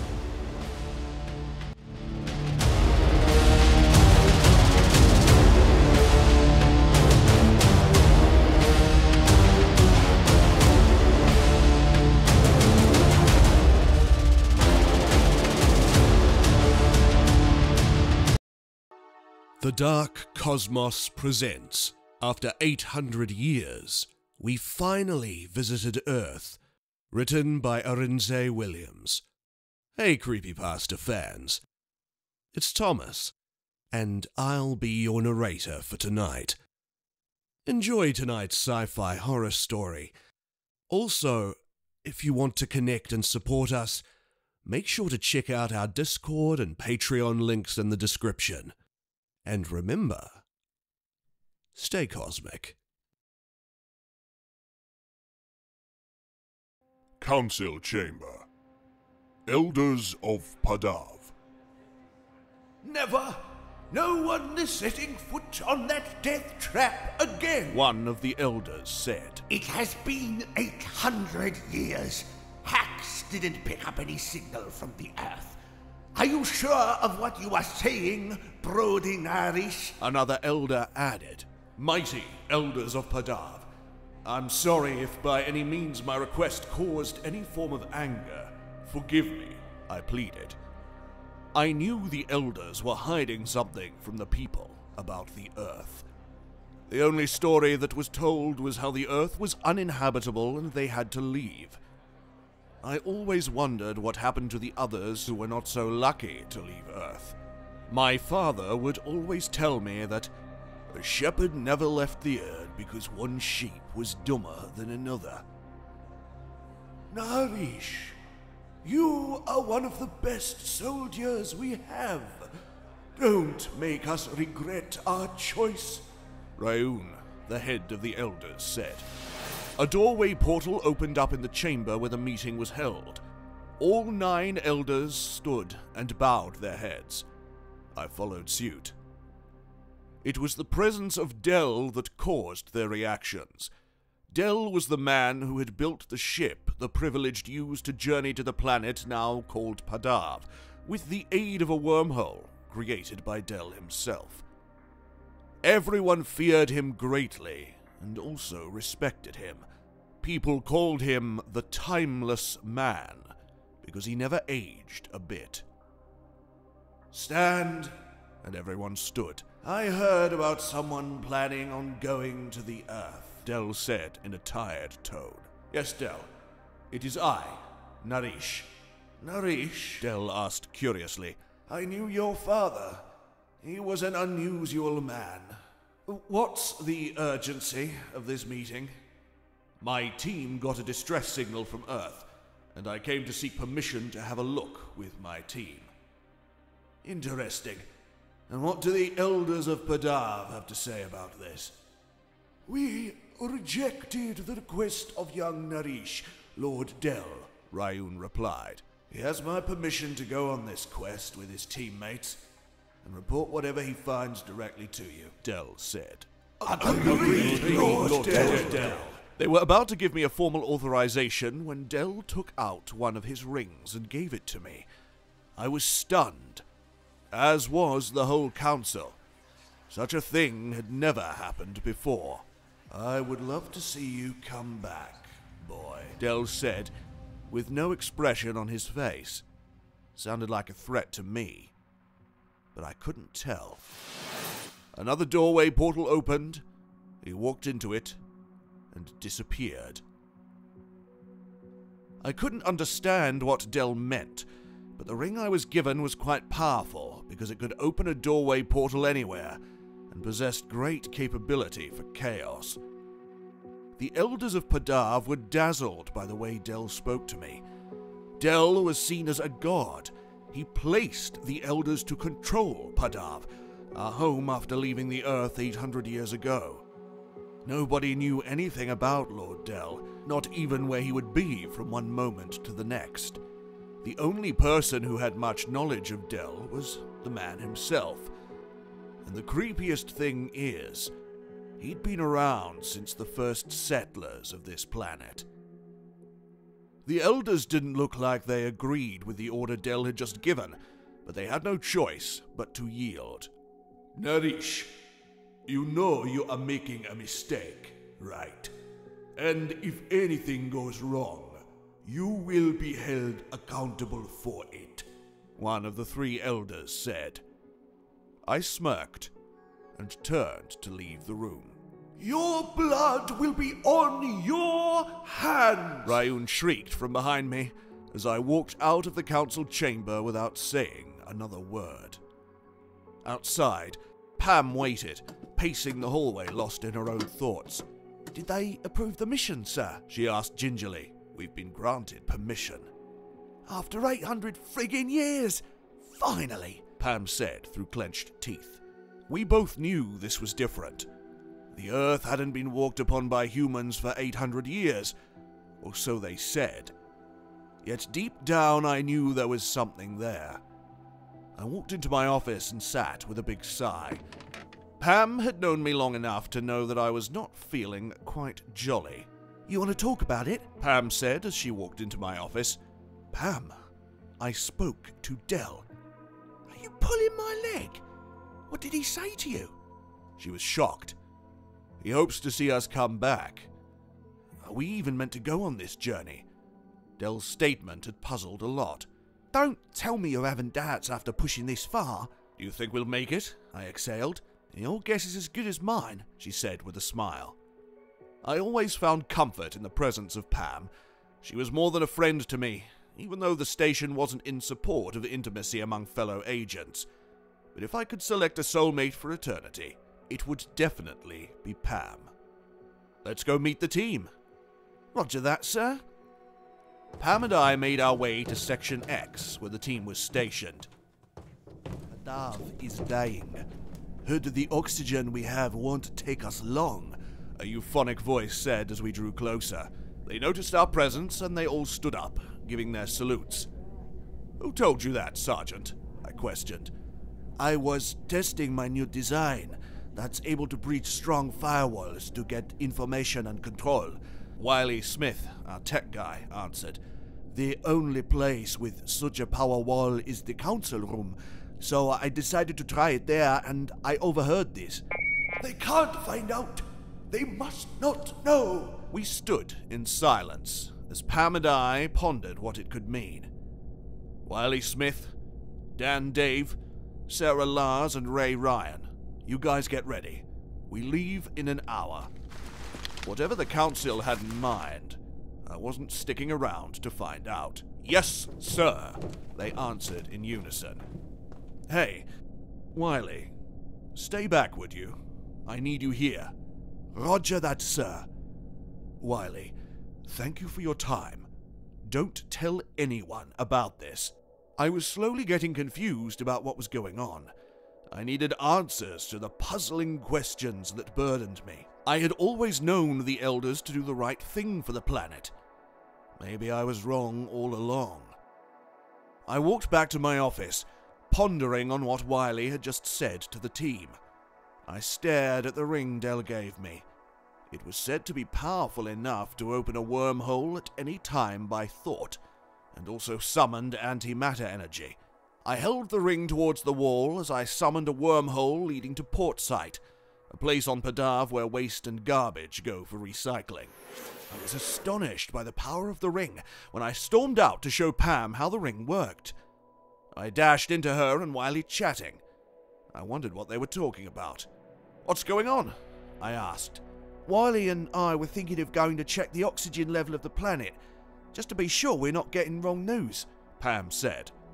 "No, I don't approve of this," I replied. "Aren't you even a little bit curious about everything going on right now? The elders are keeping something away from us, and we want to know what it is." "Aren't you even a little bit curious about everything going on right now? The elders are keeping something away from us, and we want to know what it is." I stared at them. Wiley was the tech head of the squad, and I trusted his guts most of the time. The guy was a bloodhound when it came to things like this. The planet control station is not guarded by humans. Hope you know that. And if you get caught, it'll cause a big shit show for all of us, I said. "Don't worry about us getting caught. We have that covered. Been working on a program that I think can hack into the guard robot system." Wiley was tenacious in his creed. "You can go, but remember that I didn't approve of this. And I really wish you guys weren't so stubborn half the time." Council chamber. I had been summoned again to the council room.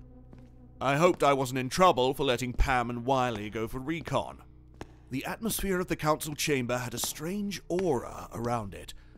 I felt like Pam and Wiley had been caught, but I had to hold myself together. "Greetings, elders." "We will need you and your team to leave immediately for the mission. You have our full permission," Rayun said. "But I told my team tomorrow. You leave immediately, soldier.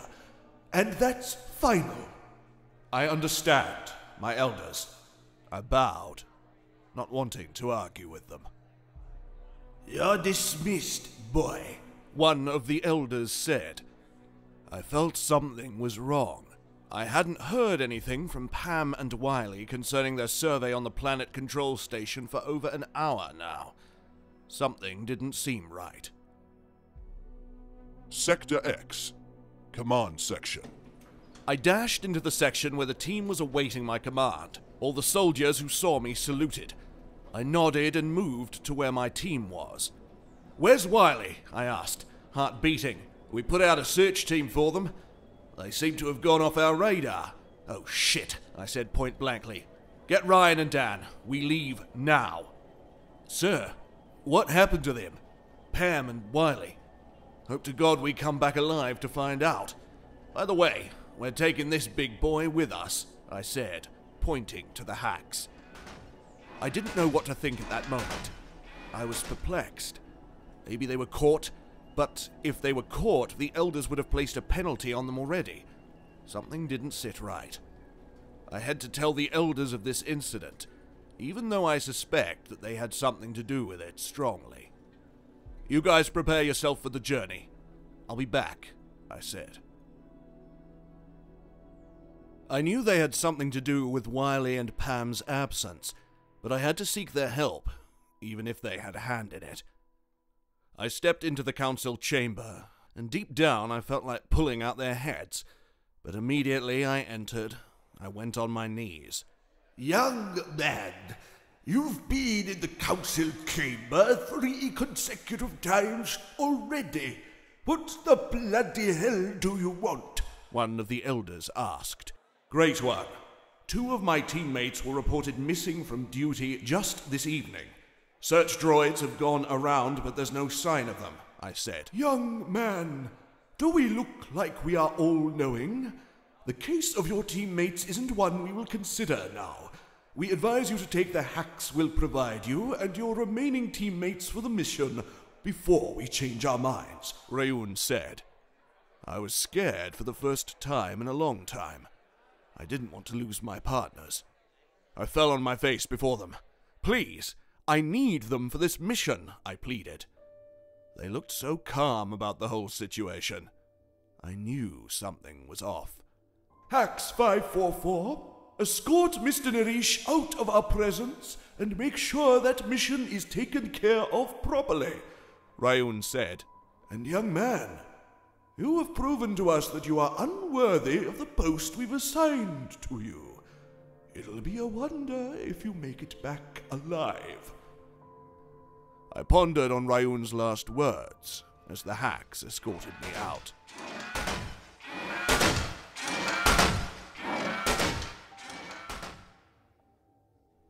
What happened, sir? Why do you have a hacks following you? Ray asked once he set eyes on me. Guys, I don't think Pam and Wiley will be joining us. We're taking a hacks instead. The whole team was in shock as they prepared. They wondered what was happening, but they had no choice but to obey. They all wore their special spacesuits and prepped themselves for our departure. We were using the wormhole in Sector X, highly prohibited, with a death penalty attached to it if broken. Just as I was about to start the sequence for the wormhole, I noticed the ring Del had given me was missing. I was shocked, but this wasn't the time for any distractions. I punched in the secure pass and waited as the circle-shaped portal door churned to life. This is the first time we'll be setting foot on Earth in 800 years. After we jump, you might experience extreme weakness, but just hold on. It gets even more fucked up, I said as we walked through. Earth. Guys, status report, I yelled as I recovered from the jump. Check, Ray confirmed. Check, Dan confirmed slowly, still recovering. I'm fine, Sarah said, patting her body around just to be sure she was all in one piece. We all felt weak, but looking around I could see the presence of trees and even hear birds chirping. I was shocked to my bones. Thought they said the sun burned out. I saw it myself. Or was that what we were led to believe?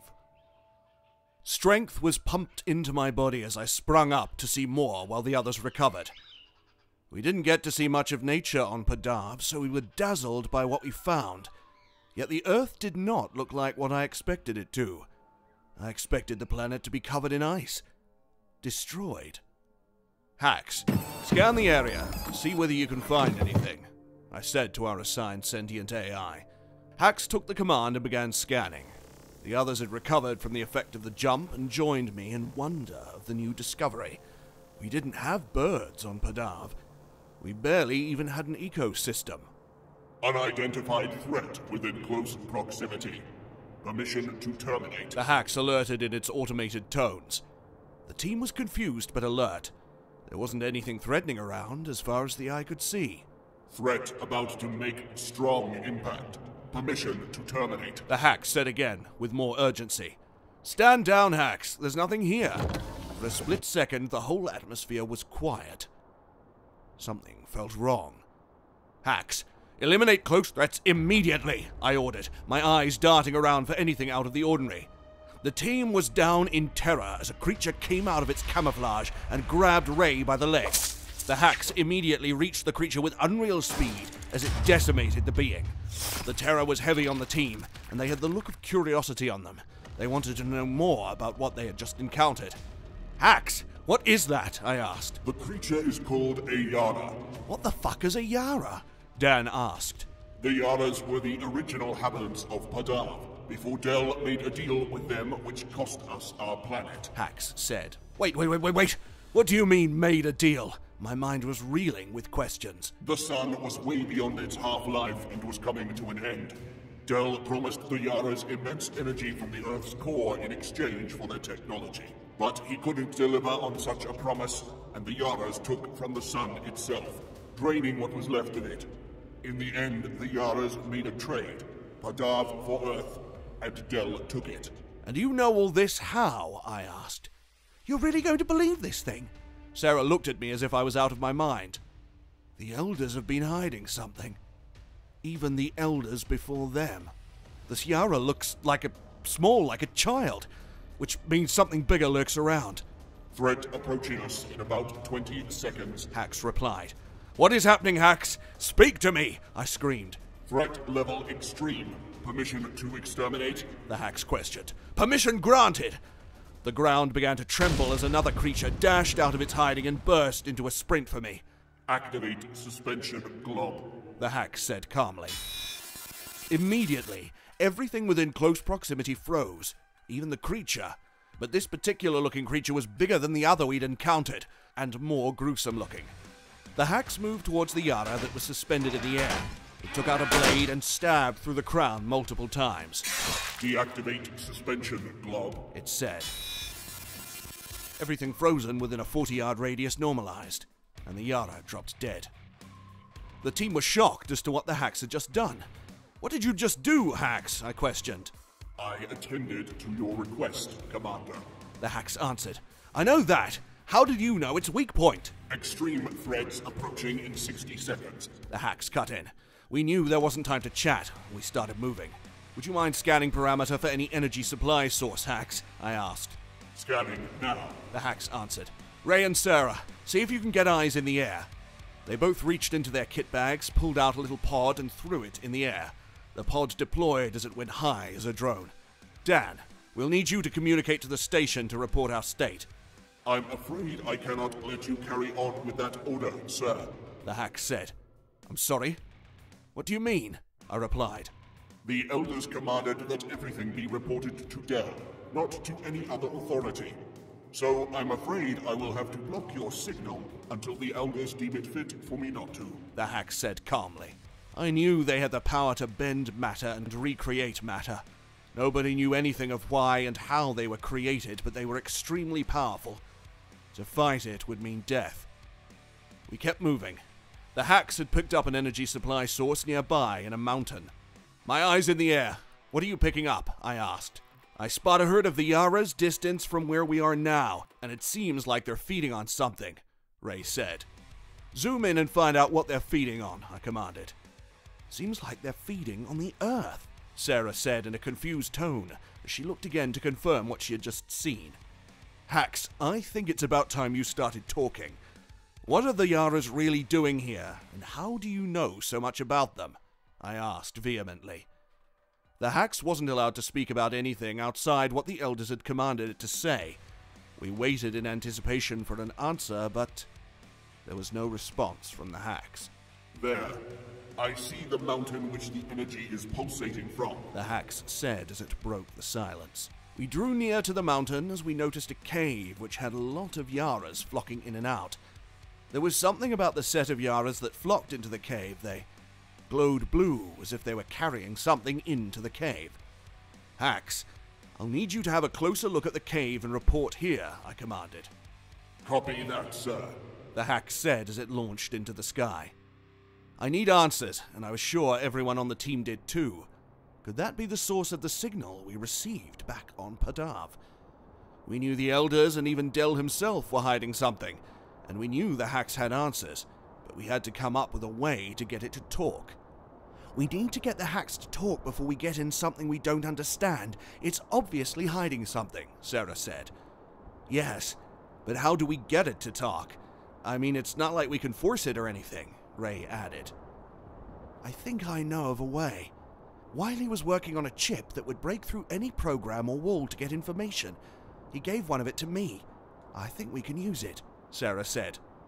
Let's hope it works. We just have to find a way to place it on the hacks, I said. Now that won't be a problem, Sarah said. The hacks had just returned. Seems like the Yaras are storing the energy that they are harvesting from the Earth's core and saving it in that cave. They might be powering something, the hack said. So, what do you think? I asked.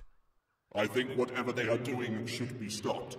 That is why I have already communicated with the Council and they are calling the mission off, because it's beyond your level now. The hacks added.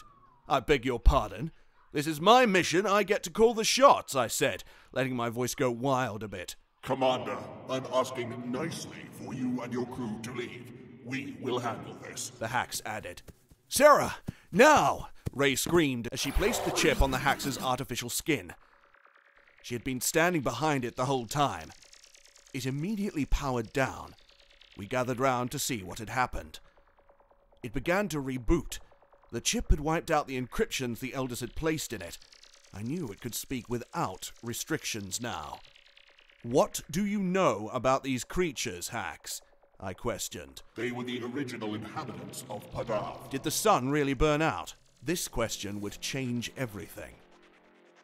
No, Hacks said. But the Padavs wanted humans gone all along, and so they tampered with the sun's core a bit. What do you mean they tampered with the sun's core? Sarah was nearly hysterical at this moment. The thought of living a lie all along. All I can say is that they had the technology for it, Hacks replied. So how do we stop them? How do we take back our home? I'm afraid I can't let you leave this place. You know too much already. There was silence as the pods in the air picked up alarming signals as the herd of Yara stormed out, moving in our direction. We'd been spotted. What can we do, Hacks? I yelled. Unless there's a way to break open the power supply they are draining from the Earth. Also, have this, the hack said as he handed him the ring Del gave him. Why? Why help us? You said we couldn't leave, so why help us? I asked repeatedly. The elders didn't want you to have it. It might come in handy.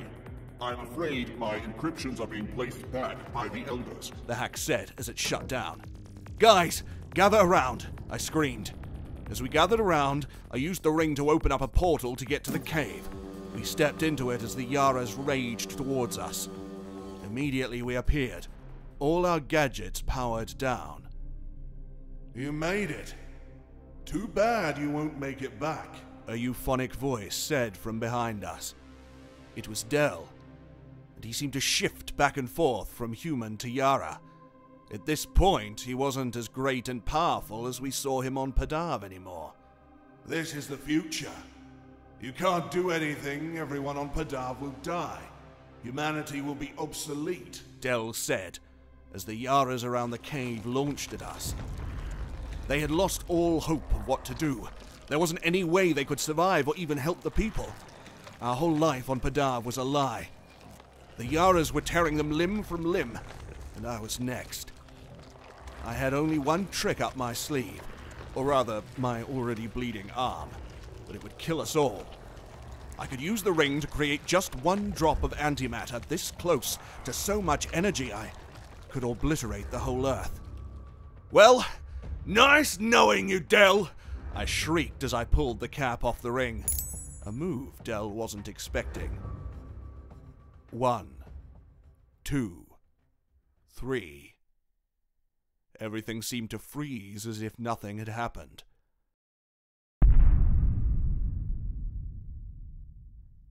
Then an ear-splitting roar wiped everything into oblivion, closing my eyes forever. And all the truth we learned.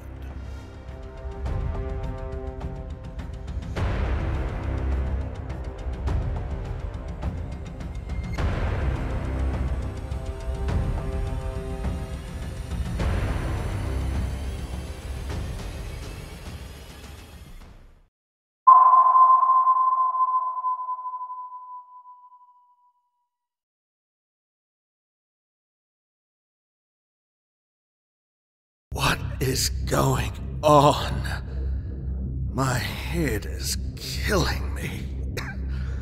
God, I feel like throwing up.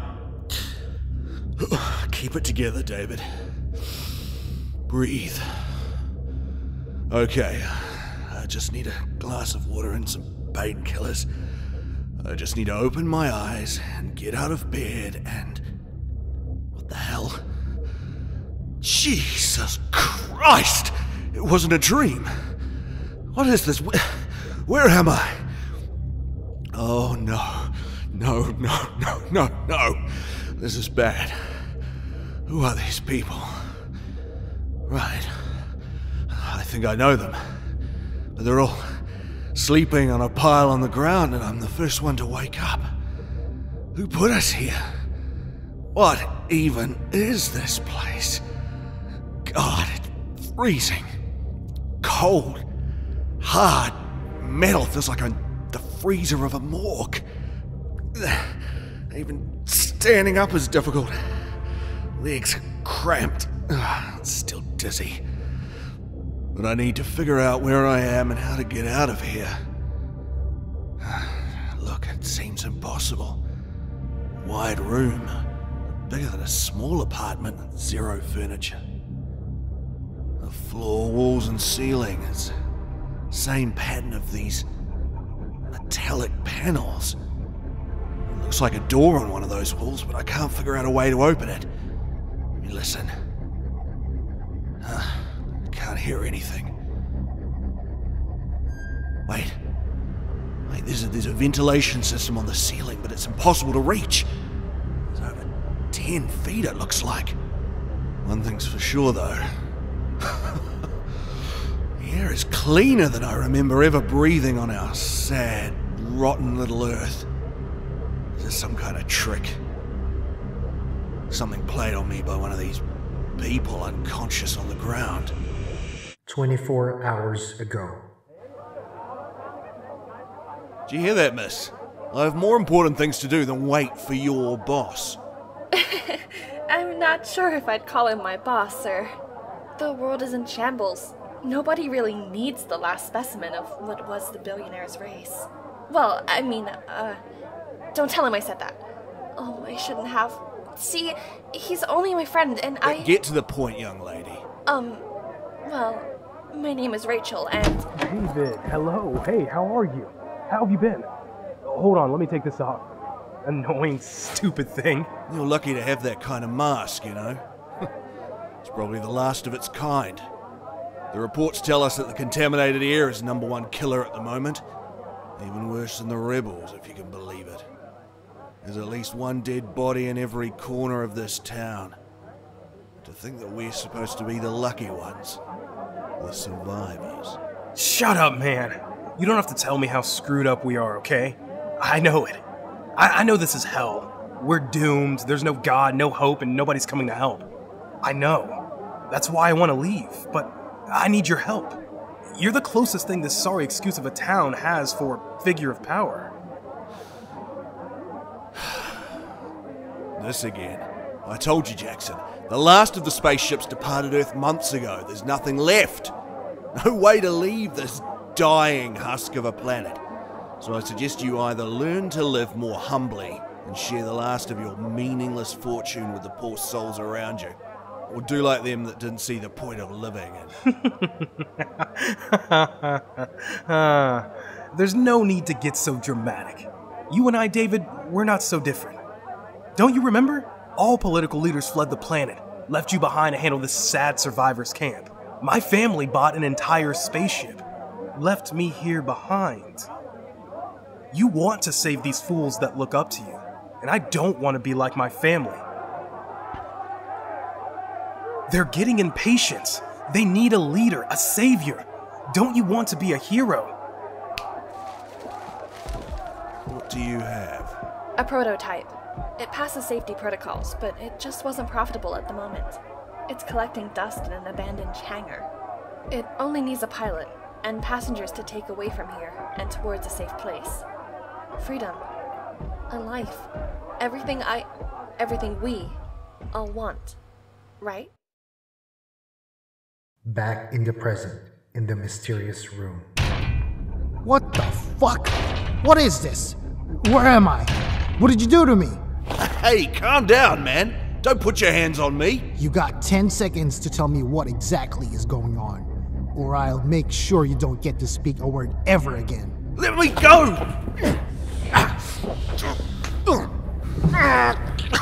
Don't you get it? I'm as lost as you are. One moment we're all standing there and then... Chad, I don't know, man. We all woke up here. Here? Huh. And what exactly is here, city boy? What the hell is this freezing shoebox? Excuse me. What's going on? What's this? Where? Oh my god. Jackson? What? Jackson! Rachel! What's happening? wrong? I can't. What? Rachel? Oh my god. Hey, calm down. Look at me. Look at me. I'm here with you.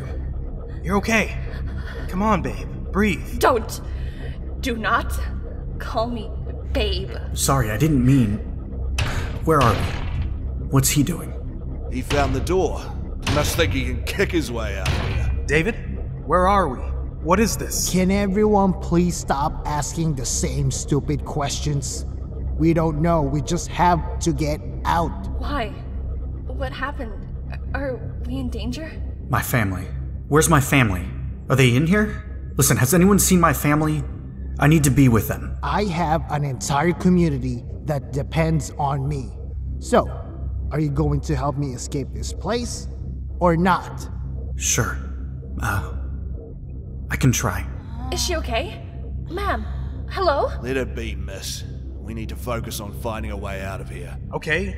And then what, huh? We don't even know who kidnapped us. Don't we need weapons? We need to come up with a plan. Hey, is anyone listening? Hello? Can anybody hear us? Stephanie, kids, darling, are you there? Please, someone help us. Aren't you going to help them? Babe, I'm thinking of a plan here. Why don't you go make sure that woman isn't dead? 1 year ago. Rachel, are you okay? Hey, it's okay. I'm here. I'm so sorry. I know it's awful what happened. It just doesn't seem fair, you know. My dad lived long enough to see every bit of the final downfall of this stupid planet. He survived wars. He escaped cities on fire. He survived hunger, thirst, and every disease that was waiting out there for him, with sharp fangs. And he dies like this. Some rebel with a knife that wanted to take his mask and his clothes off his back. It's tragic. It's absurd. The world is ending, Jack. Everything is on fire, contaminated or collapsing under its own weight, and still, we find the time and energy to kill each other? Is it that easy to turn into a monster? It's called being desperate. I'm not saying it's right, but at this point, I'd do anything to keep myself alive. Oh, and to protect you too. You are the last friend I have, Jackson. Everyone else is dead. But I don't want that. To become desperate monsters. I just want to live. Then could you at least move in with me? I still have the bunker and more than enough supplies for both of us. I promise. I'll save you, babe. I'm not sure you get it, but alright. Back in the present. What the fuck? Why the hell am I in a spaceship? Oh my god, you're alive! Hey, ma'am, can you hear me? Yes, and you're a nice vision to wake up to, but can you tell me what the fuck is going on? Thanks. No one really knows, but did you say spaceship? I did, yes. I worked as a pilot my entire life. I recognize the smell of the air on these things. I've never seen this kind of surface, though. Here, help me get up. Oh, fuck. Oh, there. There you have it. Oh, God, hip injury. The only reason that kept me from piloting the last ship that escaped the planet. Not tragic at all, is it? Are you okay? Diane, you're awake. How are you feeling? What do you think? I'm fucking awful. David, please tell me your last attempt at sustaining a government paid off, and you got us into this weird spaceship against our will. I don't even want to think of other options. I'm sorry, what? A spaceship? Hey. What the hell are you guys talking about over there? Who is this woman again? Guys? Hey, everyone, I think there's something coming.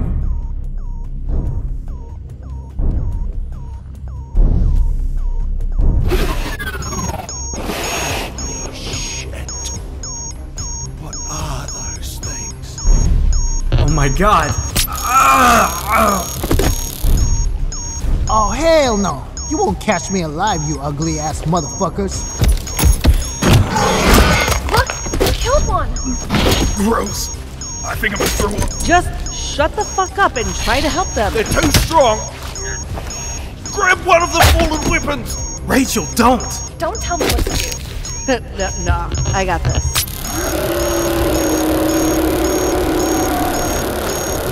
Thanks. David! There are too many. Well, I'm not giving up. Ah! God, fuck, no! Ah!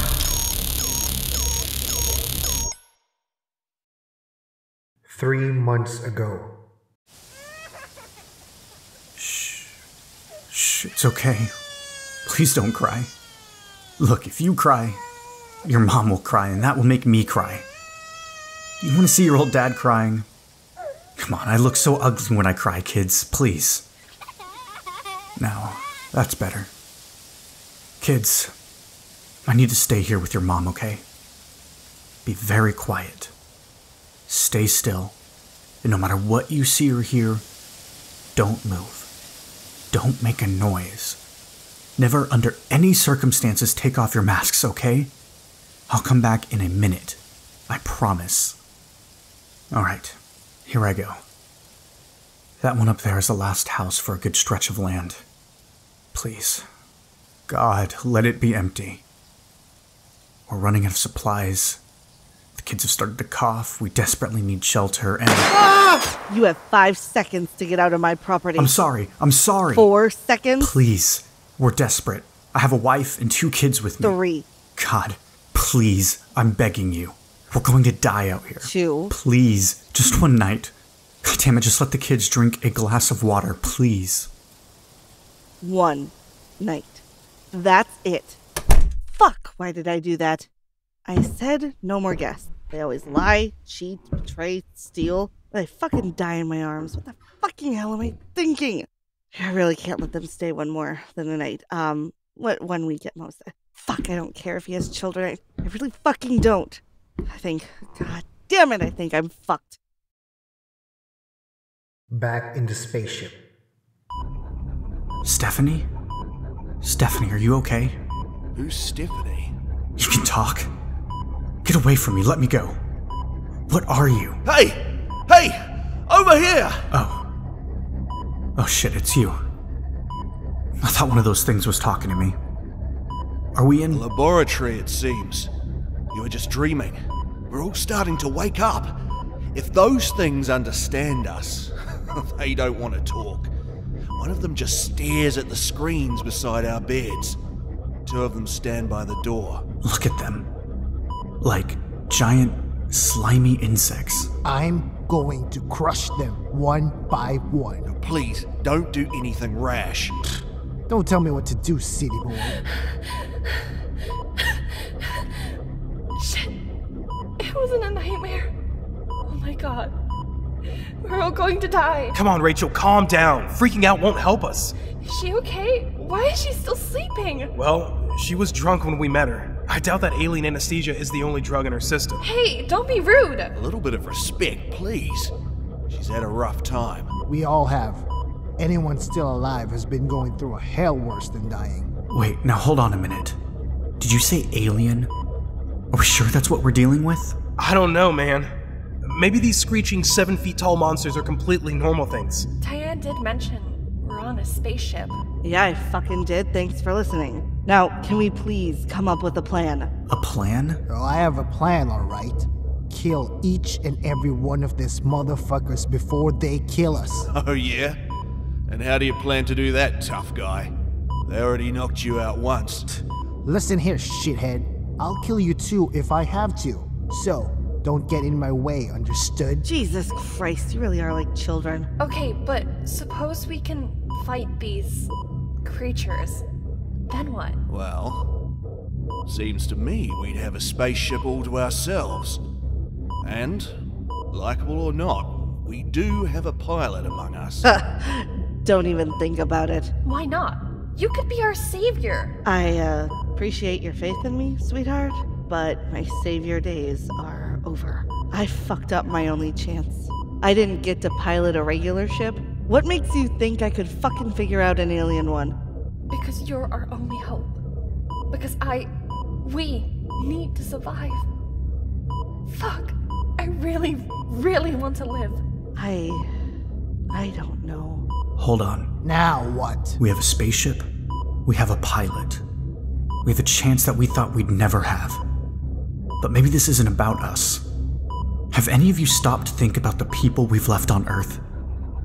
I don't know about the rest of you, if you have someone, anyone, but I have a family, and I will do anything in my power to get back to them, even if only to die beside them. But now, what if I have a chance at saving them? What if we could drive this ship back to Earth and save as many people as we could? I mean, we don't know how large this thing is, but just the 2 rooms we've seen would be enough to hold a few dozen people, don't you think? Fuck yeah. Wait, really? No offense, but I don't give a shit about any of you. You closed the doors of your big houses, you hoarded your resources, you claim to be civilized just to be selfish.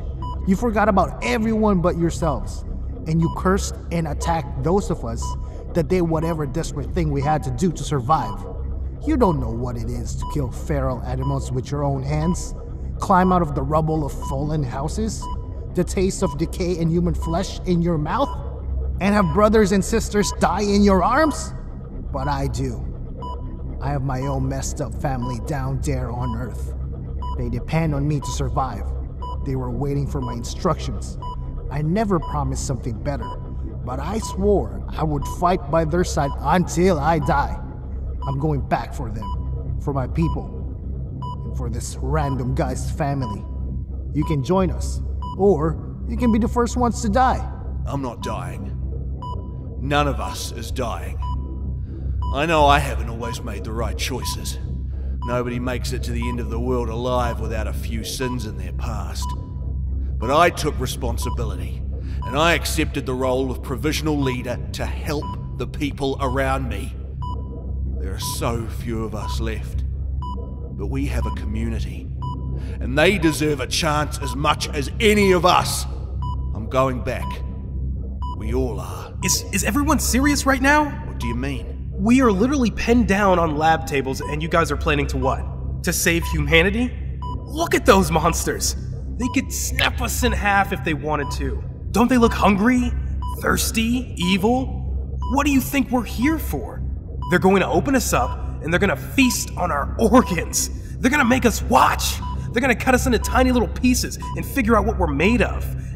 And then they're going to discard us into the freezing cold, infinitely lonely space like absolute trash. Jackson, stop! Stop! No! Rachel, we don't stand a chance. Even if we did, our best bet is getting as far away from Earth as possible. Not to return.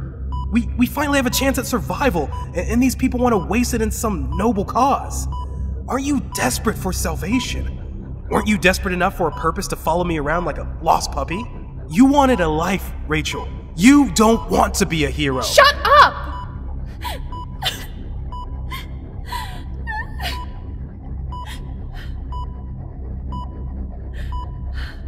What good are life and a fortune if you're just going to end up alone anyway? I'm not going to be like you, Jackson. I'm with them. Hey guys, I hate to interrupt, but I think one of them is leaving. Okay, there's just one of them guarding the door against 6 of us. This is our chance to make the first move. What do you say, Diane? Do you think you can figure out a way to pilot this ship? Only you can do it. No, it's fucking impossible. But you know what? I'm ready to fucking die trying for it.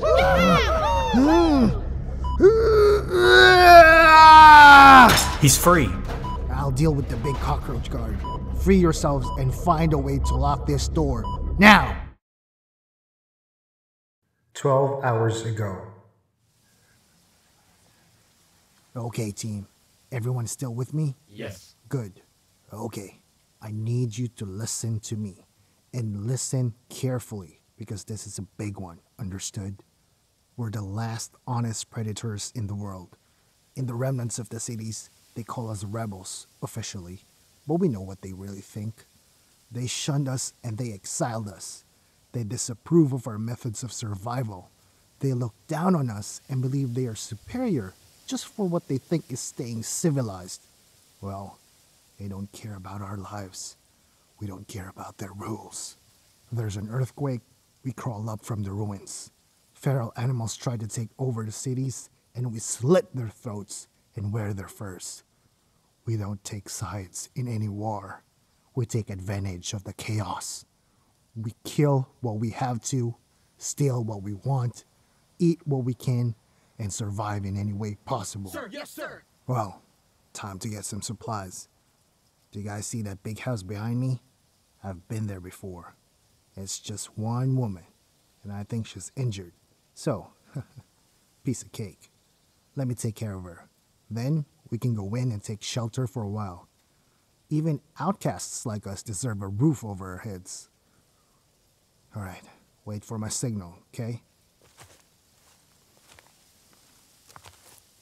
Now come on, lady. Don't give me any trouble. Alright. Everything's quiet. Just 2 lights are on. Oh, wait. Fuck. She's turning on more lights. Is she not alone? Never mind. I can handle this. I'll take them down one by one, as I've done before. Oh, shit. Children. That wasn't part of the plan. But, okay. I can... Kids! Come back inside. It's not safe. Oh, no. Excuse me. Who? Hey, is everything all right over here? Hey! Who the fuck are you? Okay, listen up, shitheads. Don't do anything stupid, and maybe I'll let you live. I don't fucking think so, asshole. Now, why don't you take a step back and explain why you are on my property? Make the wrong move, and I'll kill you. Oh, yeah? You and how many? Guys, what's going on out here? Rachel, step back. Okay, let's all calm down. Honey, take the kids inside. No matter what you hear, stay inside. Okay? Now you have 10 fucking seconds to run away from here as fast as you can, or I'll shoot your dick off first before I aim for your head. Understood? Ah, please. I'm not scared of you, sweetheart. I can take down all of you if I want to. 10, 9, 8. Now, nobody 7, has to shoot. Jackson, six, look. We can solve this 5, in a civilized 4, In the sky? Not 3, now, Rachel. 2. What is it with the sudden cold? What's going on? Whoa! What the hell? What's this light? What's going on? What are you doing?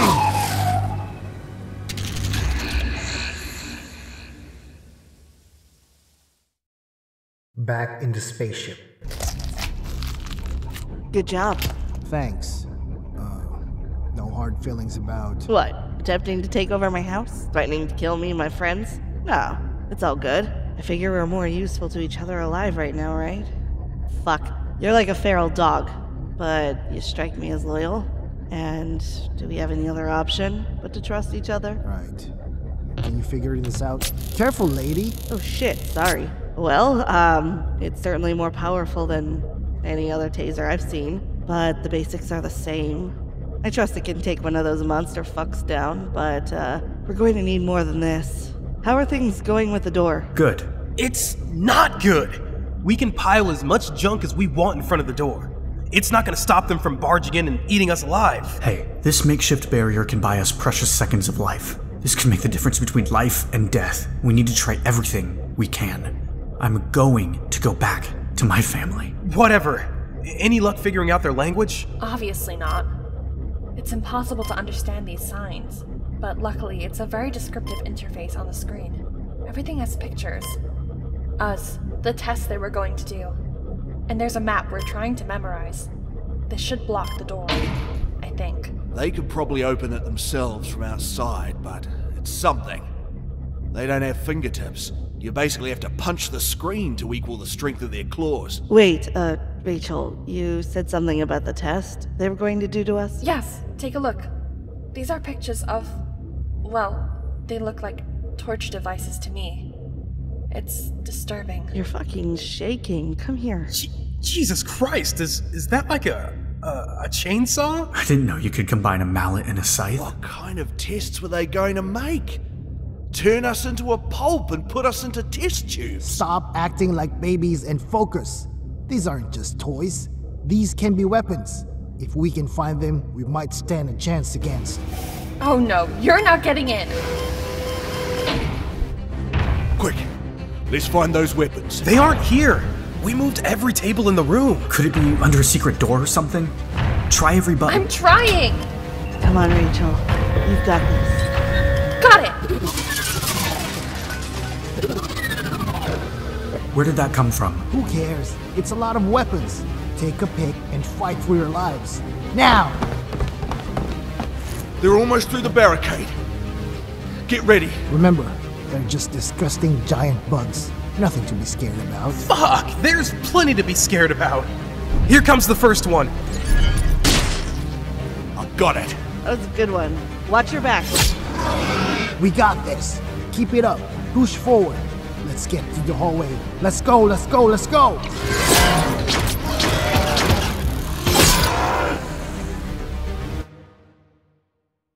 Subscribe for part 2.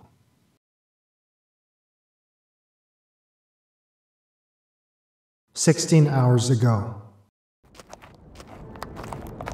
Well, this is it. Diane Welch's farm, or what's left of it. It's still much better than anything I've ever seen in years. It looks almost alive, unlike the rest of the planet. I could have imagined myself living somewhere just like this. You could almost hear birds singing in the distance. All birds are dead, babe. They roasted on the burning skies, fell to pieces in toxic water, attacked little children, and then ate them in retaliation. Don't get sentimental. We're here for an escape mission, not to make friends in a cozy country house. Focus. Alright. She's an old friend. I think very highly of her. Please, be on your best behavior. Is she going to be on her best behavior, though? I heard she went cuckoo after her accident. And I heard that you're so fucking annoying that your rich parents left you behind to be all home alone in an apocalyptic world. Am I wrong? We started on the right foot? Huh?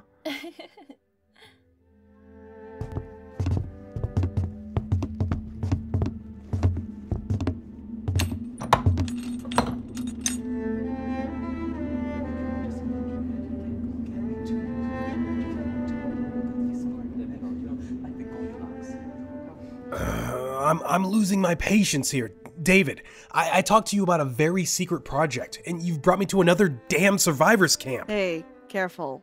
These people are my family now.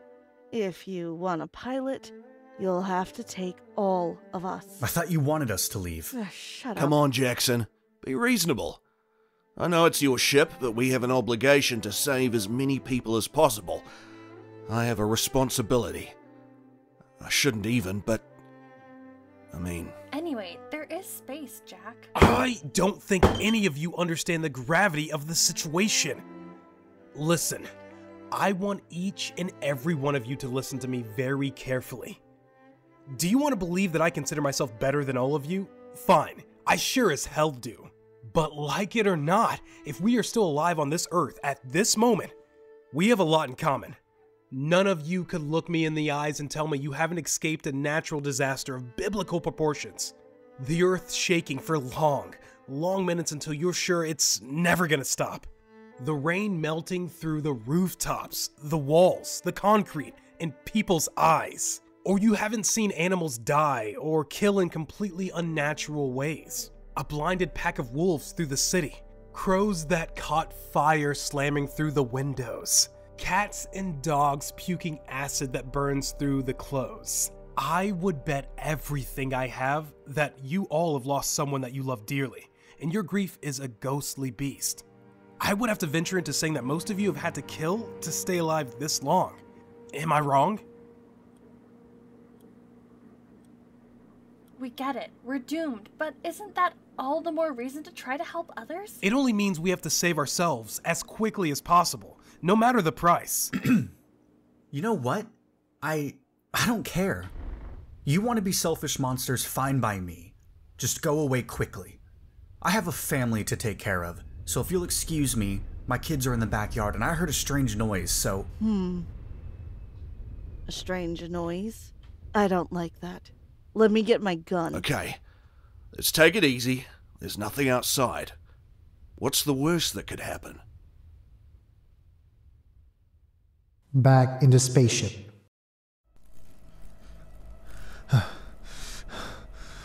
Well, that was fun. Look at all the slimy aliens we killed. I could go for another round. Hey, man, you're bleeding. Yeah. Here, take my jacket. Wrap it around the wound on your arm. Man, it looks like one of those fucking things bit you.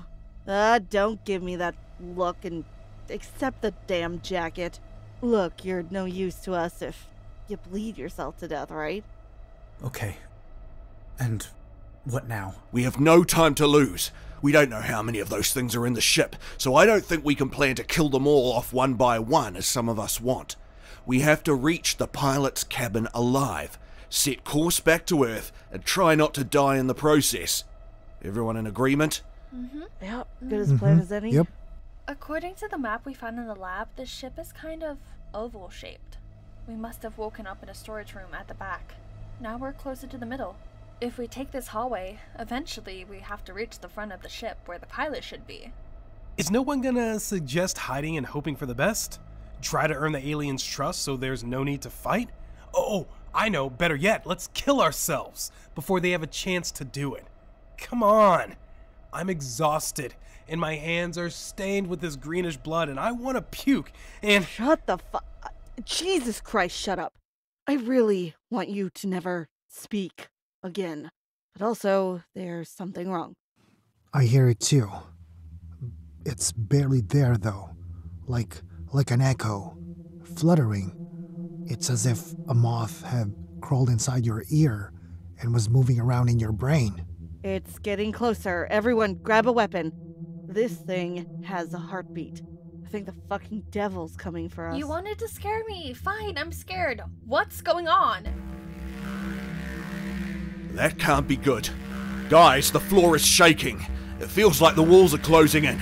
Do they have an army coming for us? Worse. It's much worse than that. 8 months ago. Hey, I just wanted to properly say goodbye before you left. Yeah, that was a nice speech from you. Thanks for coming. It means a lot to these people, Mr. President. I wish. There's hardly any need for any kind of government in a world that has its days numbered. Yeah, you're wrong. I meant what I said. You are a sign of hope for these people. Hope, after all, is the only thing that keeps any of us going. You only say that because you're full of hope yourself. Look at that dazzling smile of yours. Full of life. No. These people look to me for hope. Because they think I can fix their lives. But I can't. You, on the other hand, you're a hero. Aren't you scared? Yeah, I have piloted planes my entire life, old friend. I've moved on to spaceships by now.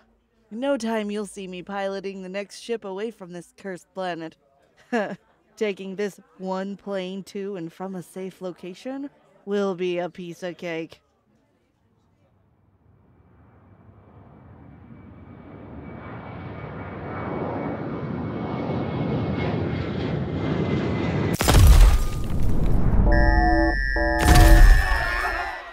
Mayday!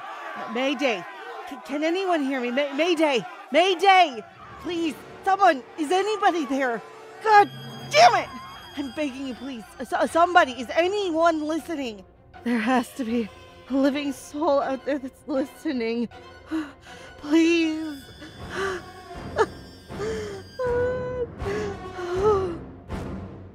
Please. God, an angel. Please, give me a miracle here. Please, please, listen to me. Don't let me die here. I don't want to die here. There's so much to do. God damn it, I want to help. I want to save these people. This can't end here. God, fuck, the devil. Anyone listening, please, don't let us go.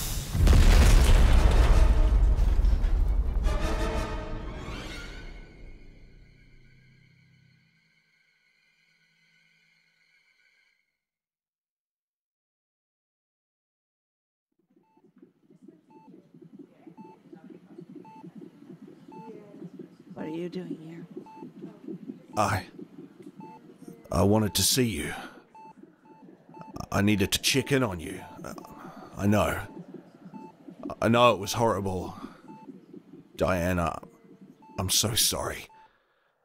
The nurses told me you've been blaming yourself. Who the fuck else am I going to blame? I was piloting the plane. Now all those people are dead, dying, hardly recovering. Fuck, I ruined my own life too. The spaceship?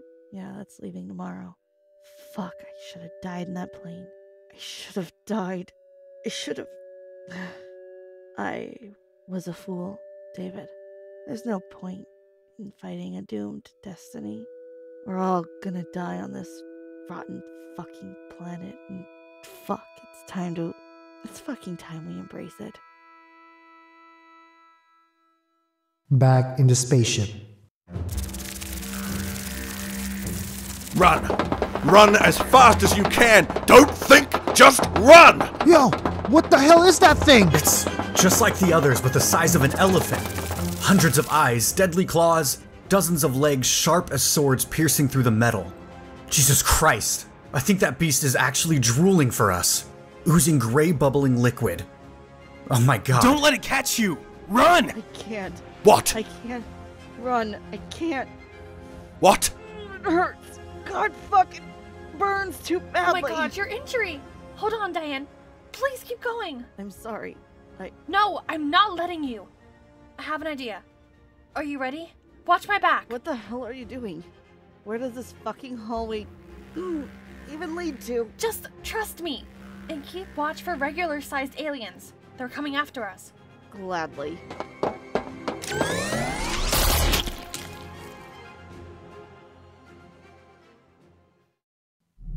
Where did those two run off to? I don't know. Should we turn? Look out! Holy shit, those aliens came out of nowhere. They got Carlos and David. Keep running! Keep running! The big one is still after us! Hey, it stopped moving. Don't care! Keep running! Jackson, there's something wrong with it. Is it dying? Choking on something? Ow! Oh! Oh! Did that thing just spit at us? What is this gooey shit?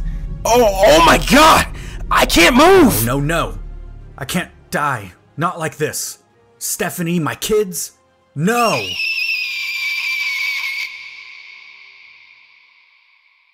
Two years ago.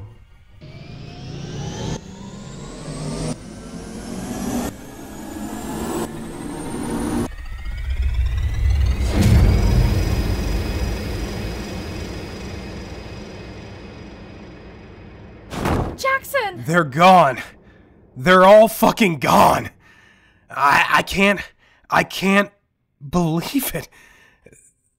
They actually left. They left me. What the fuck? What the actual fuck? Jack, you're scaring me. Please calm down. No, Rachel. I won't fucking calm down. You know who was on that ship? The last few members of my family. You know who wasn't? Me. They all went away and left me here, knowing I would die. I would starve. I would get killed, eaten, regurgitated, and then burned along with every other worthless and pathetic body left on this totally ruined planet. That ship is a death sentence with my name on it, and all my family participated in it.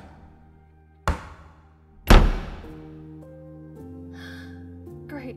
Now I'm the only one who has to deal with him. I have to. He's my only friend. Doesn't mean he's a good friend. Maybe neither of us are. We have nothing in common except being alive and lonely. I'm not brave enough to walk away.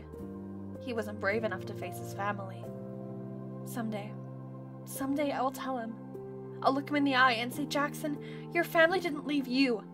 You made it your life purpose to fight with, lie to, and betray every member of your family until none of them could stand you, and then you demanded apologies that no one gave you. You were too stupid to apologize yourself, and even then, they still gave you a place, you asshole. Your family offered you a place in their stupid magic spaceships, and you said no. You said you'd rather die, because you're too proud, because you wanted to be difficult, play hard to get, and then you got angry when they actually left without you. Jackson, are you okay? No. I think I've lost my mind over this. What do you mean? I don't know if I'll be able to leave this room. To act like a remotely decent person again. I'm thinking I want to kill myself right here. Right now. I'm thinking maybe if I killed someone. Anyone. You. I would feel better. I could do worse though. I have my family's weapons. I could end everyone's misery. I could end this planet for once and for all. Wouldn't that be a magnificent way to go? I, Jackson Harper, responsible for the ending of the human race. I want...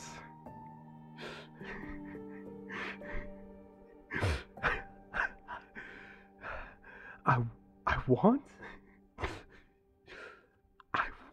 my family. Fuck. Listen, Jack. Calm down, okay? Breathe. I'm here with you. You know there's nothing I want more than to live. We can't do that, right? Come on, there has to be something in your family's fortune that can save us. Come on, Jackson. You have to keep it together a little longer.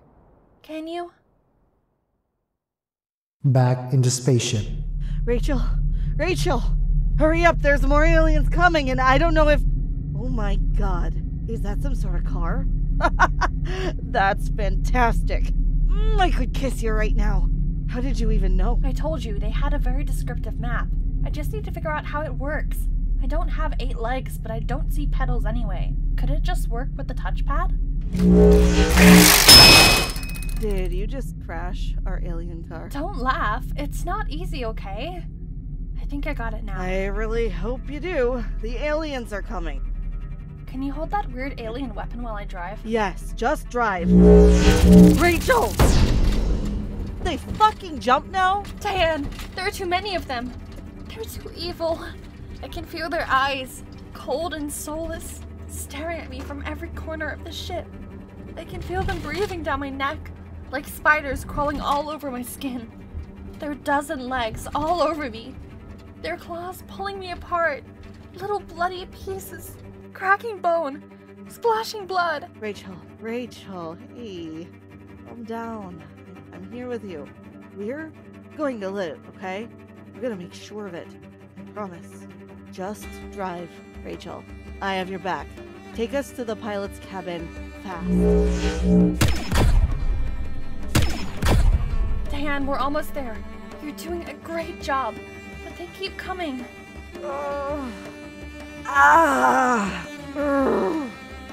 Yeah, you ran over a few of them yourself.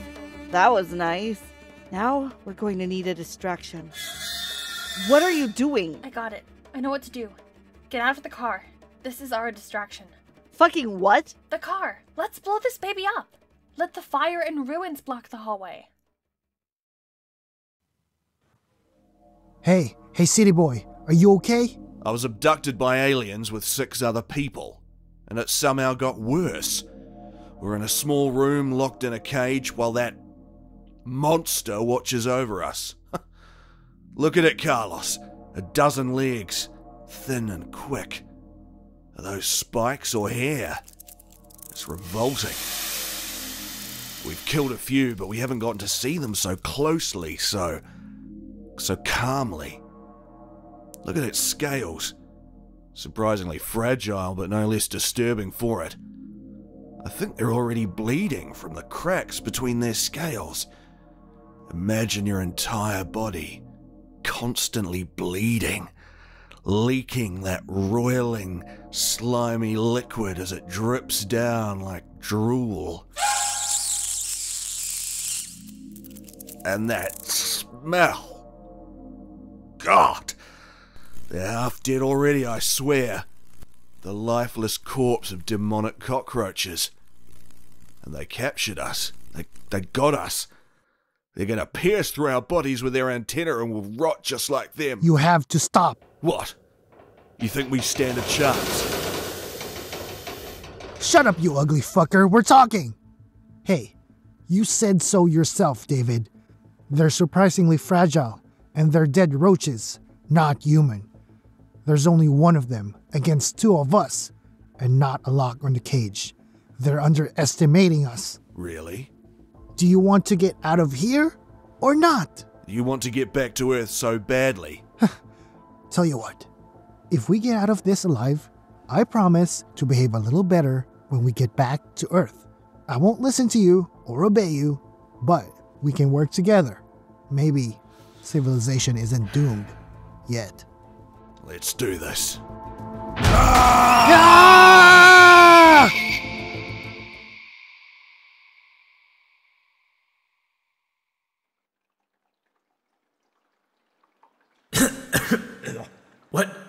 What is this? Where are we? But God, I can't move. I can't... Is this a cocoon? It feels like gelatin, but way stiffer. Why can't I break through? Help! Help! Shut up, idiot. Jackson? Oh, thank God I'm not alone. Might as well be. We're dead, Stuart. Look who's here with us. That sound. It's like something crawling up from the pits of hell.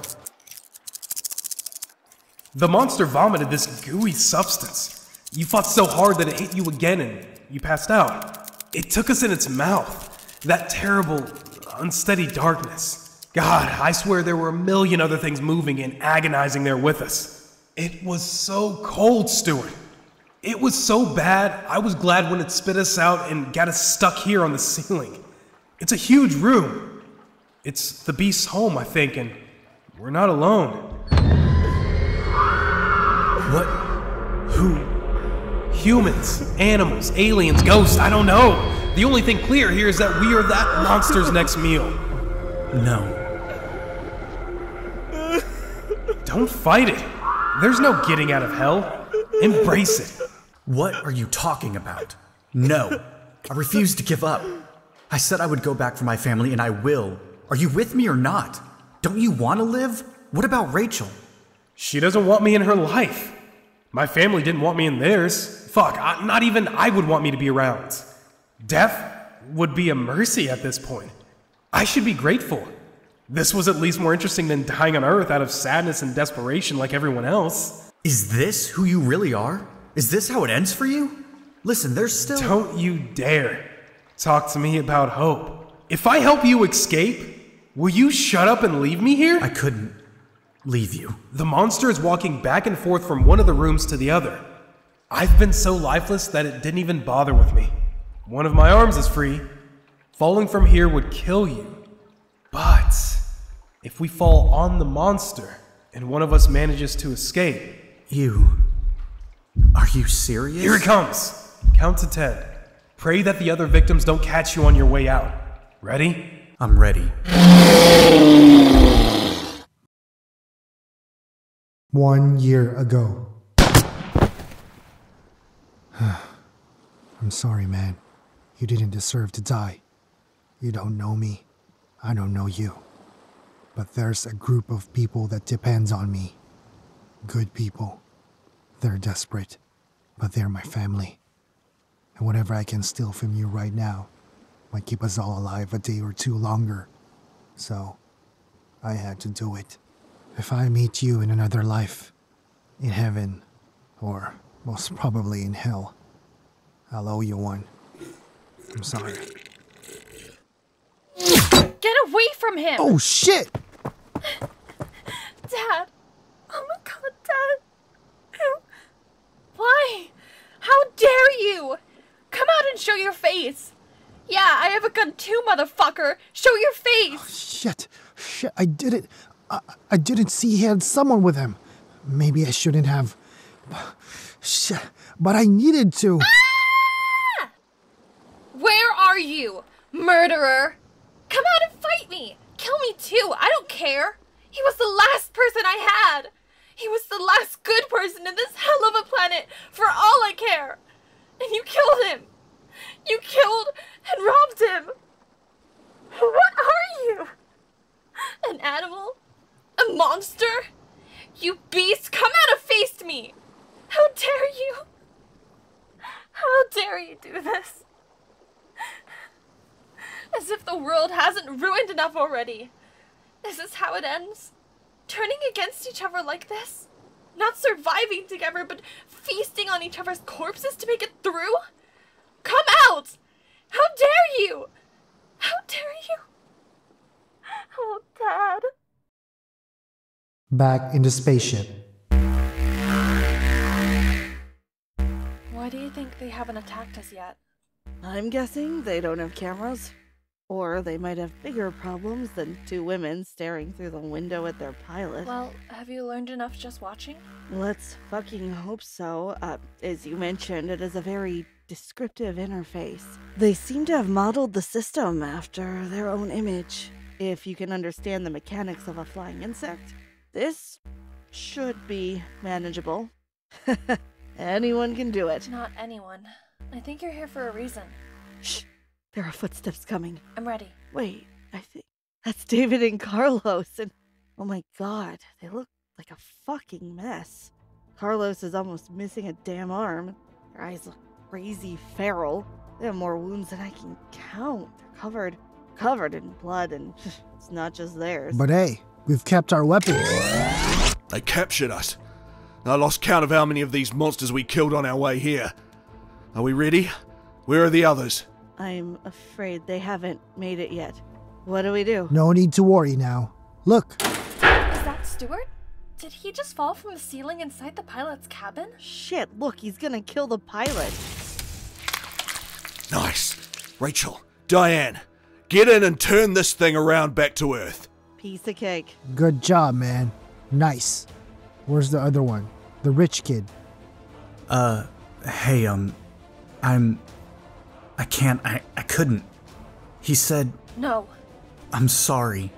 There was no other way. No! Are you serious? No, not Jackson! Rachel, listen to me. If that was the only thing he could do to help, then he died doing the noblest thing he did in his life. Maybe the only thing. Don't let it go to waste. If he knew he was doomed, then he sacrificed so not all of us would be.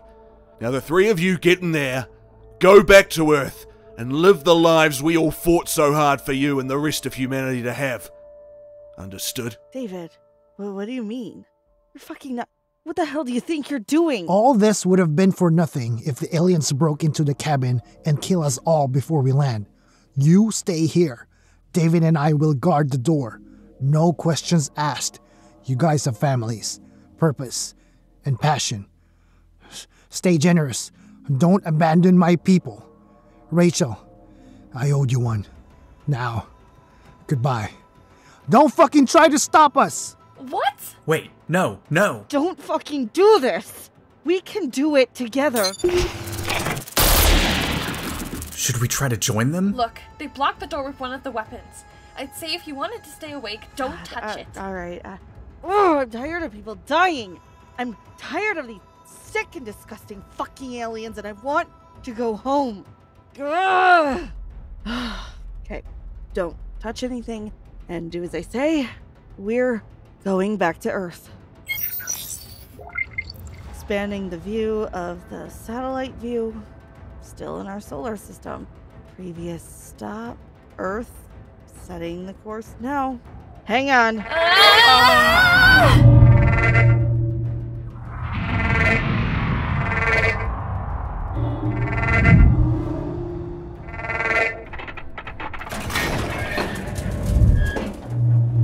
Temperature rising on the engines. Fuck, I can't read these instructions, but it's so goddamn freezing here inside the cabin. Diana, do something! I think the aliens are starting to get near, and the guys won't be able to fight them if they freeze to death. I'm trying. Increasing the ventilation. Shutting off activity in the back of the ship. We're doubling speed in 3, 2, 1. This is horrible. Are you sure we're at least going back to Earth? Well, can't you see it? Amazing. Look, it's our planet. Damn it. It looks depressing even from here. Yup. Contaminated oceans, entire continents on fire, barren land, and little to no lights. That's home. We're going back to Earth for a suicide mission, but we're saving as many people as we can. We're saving them. But we have to hurry. They can't hold the door much longer, and it's 2 of them against a small army.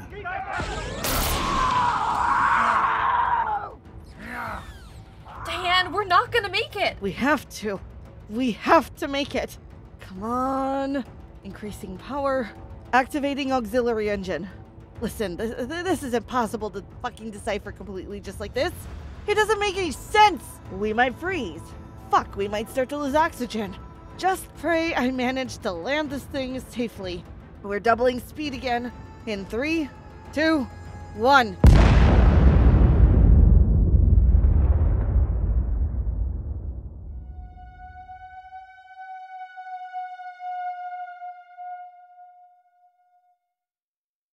"24 hours later.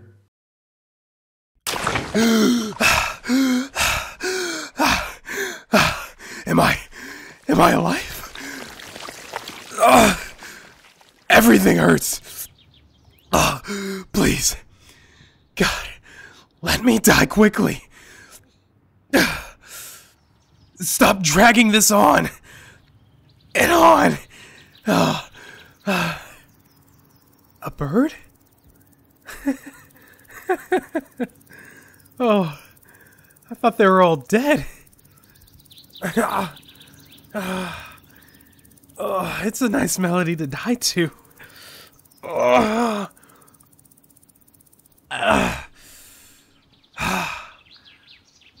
What's this light? A hole? Through the ship? Could it be that we made it back to Earth?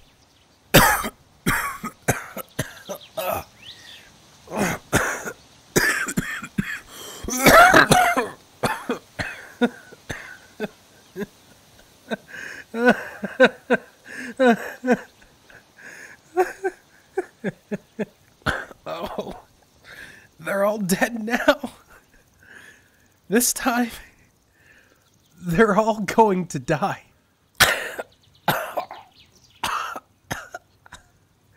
No!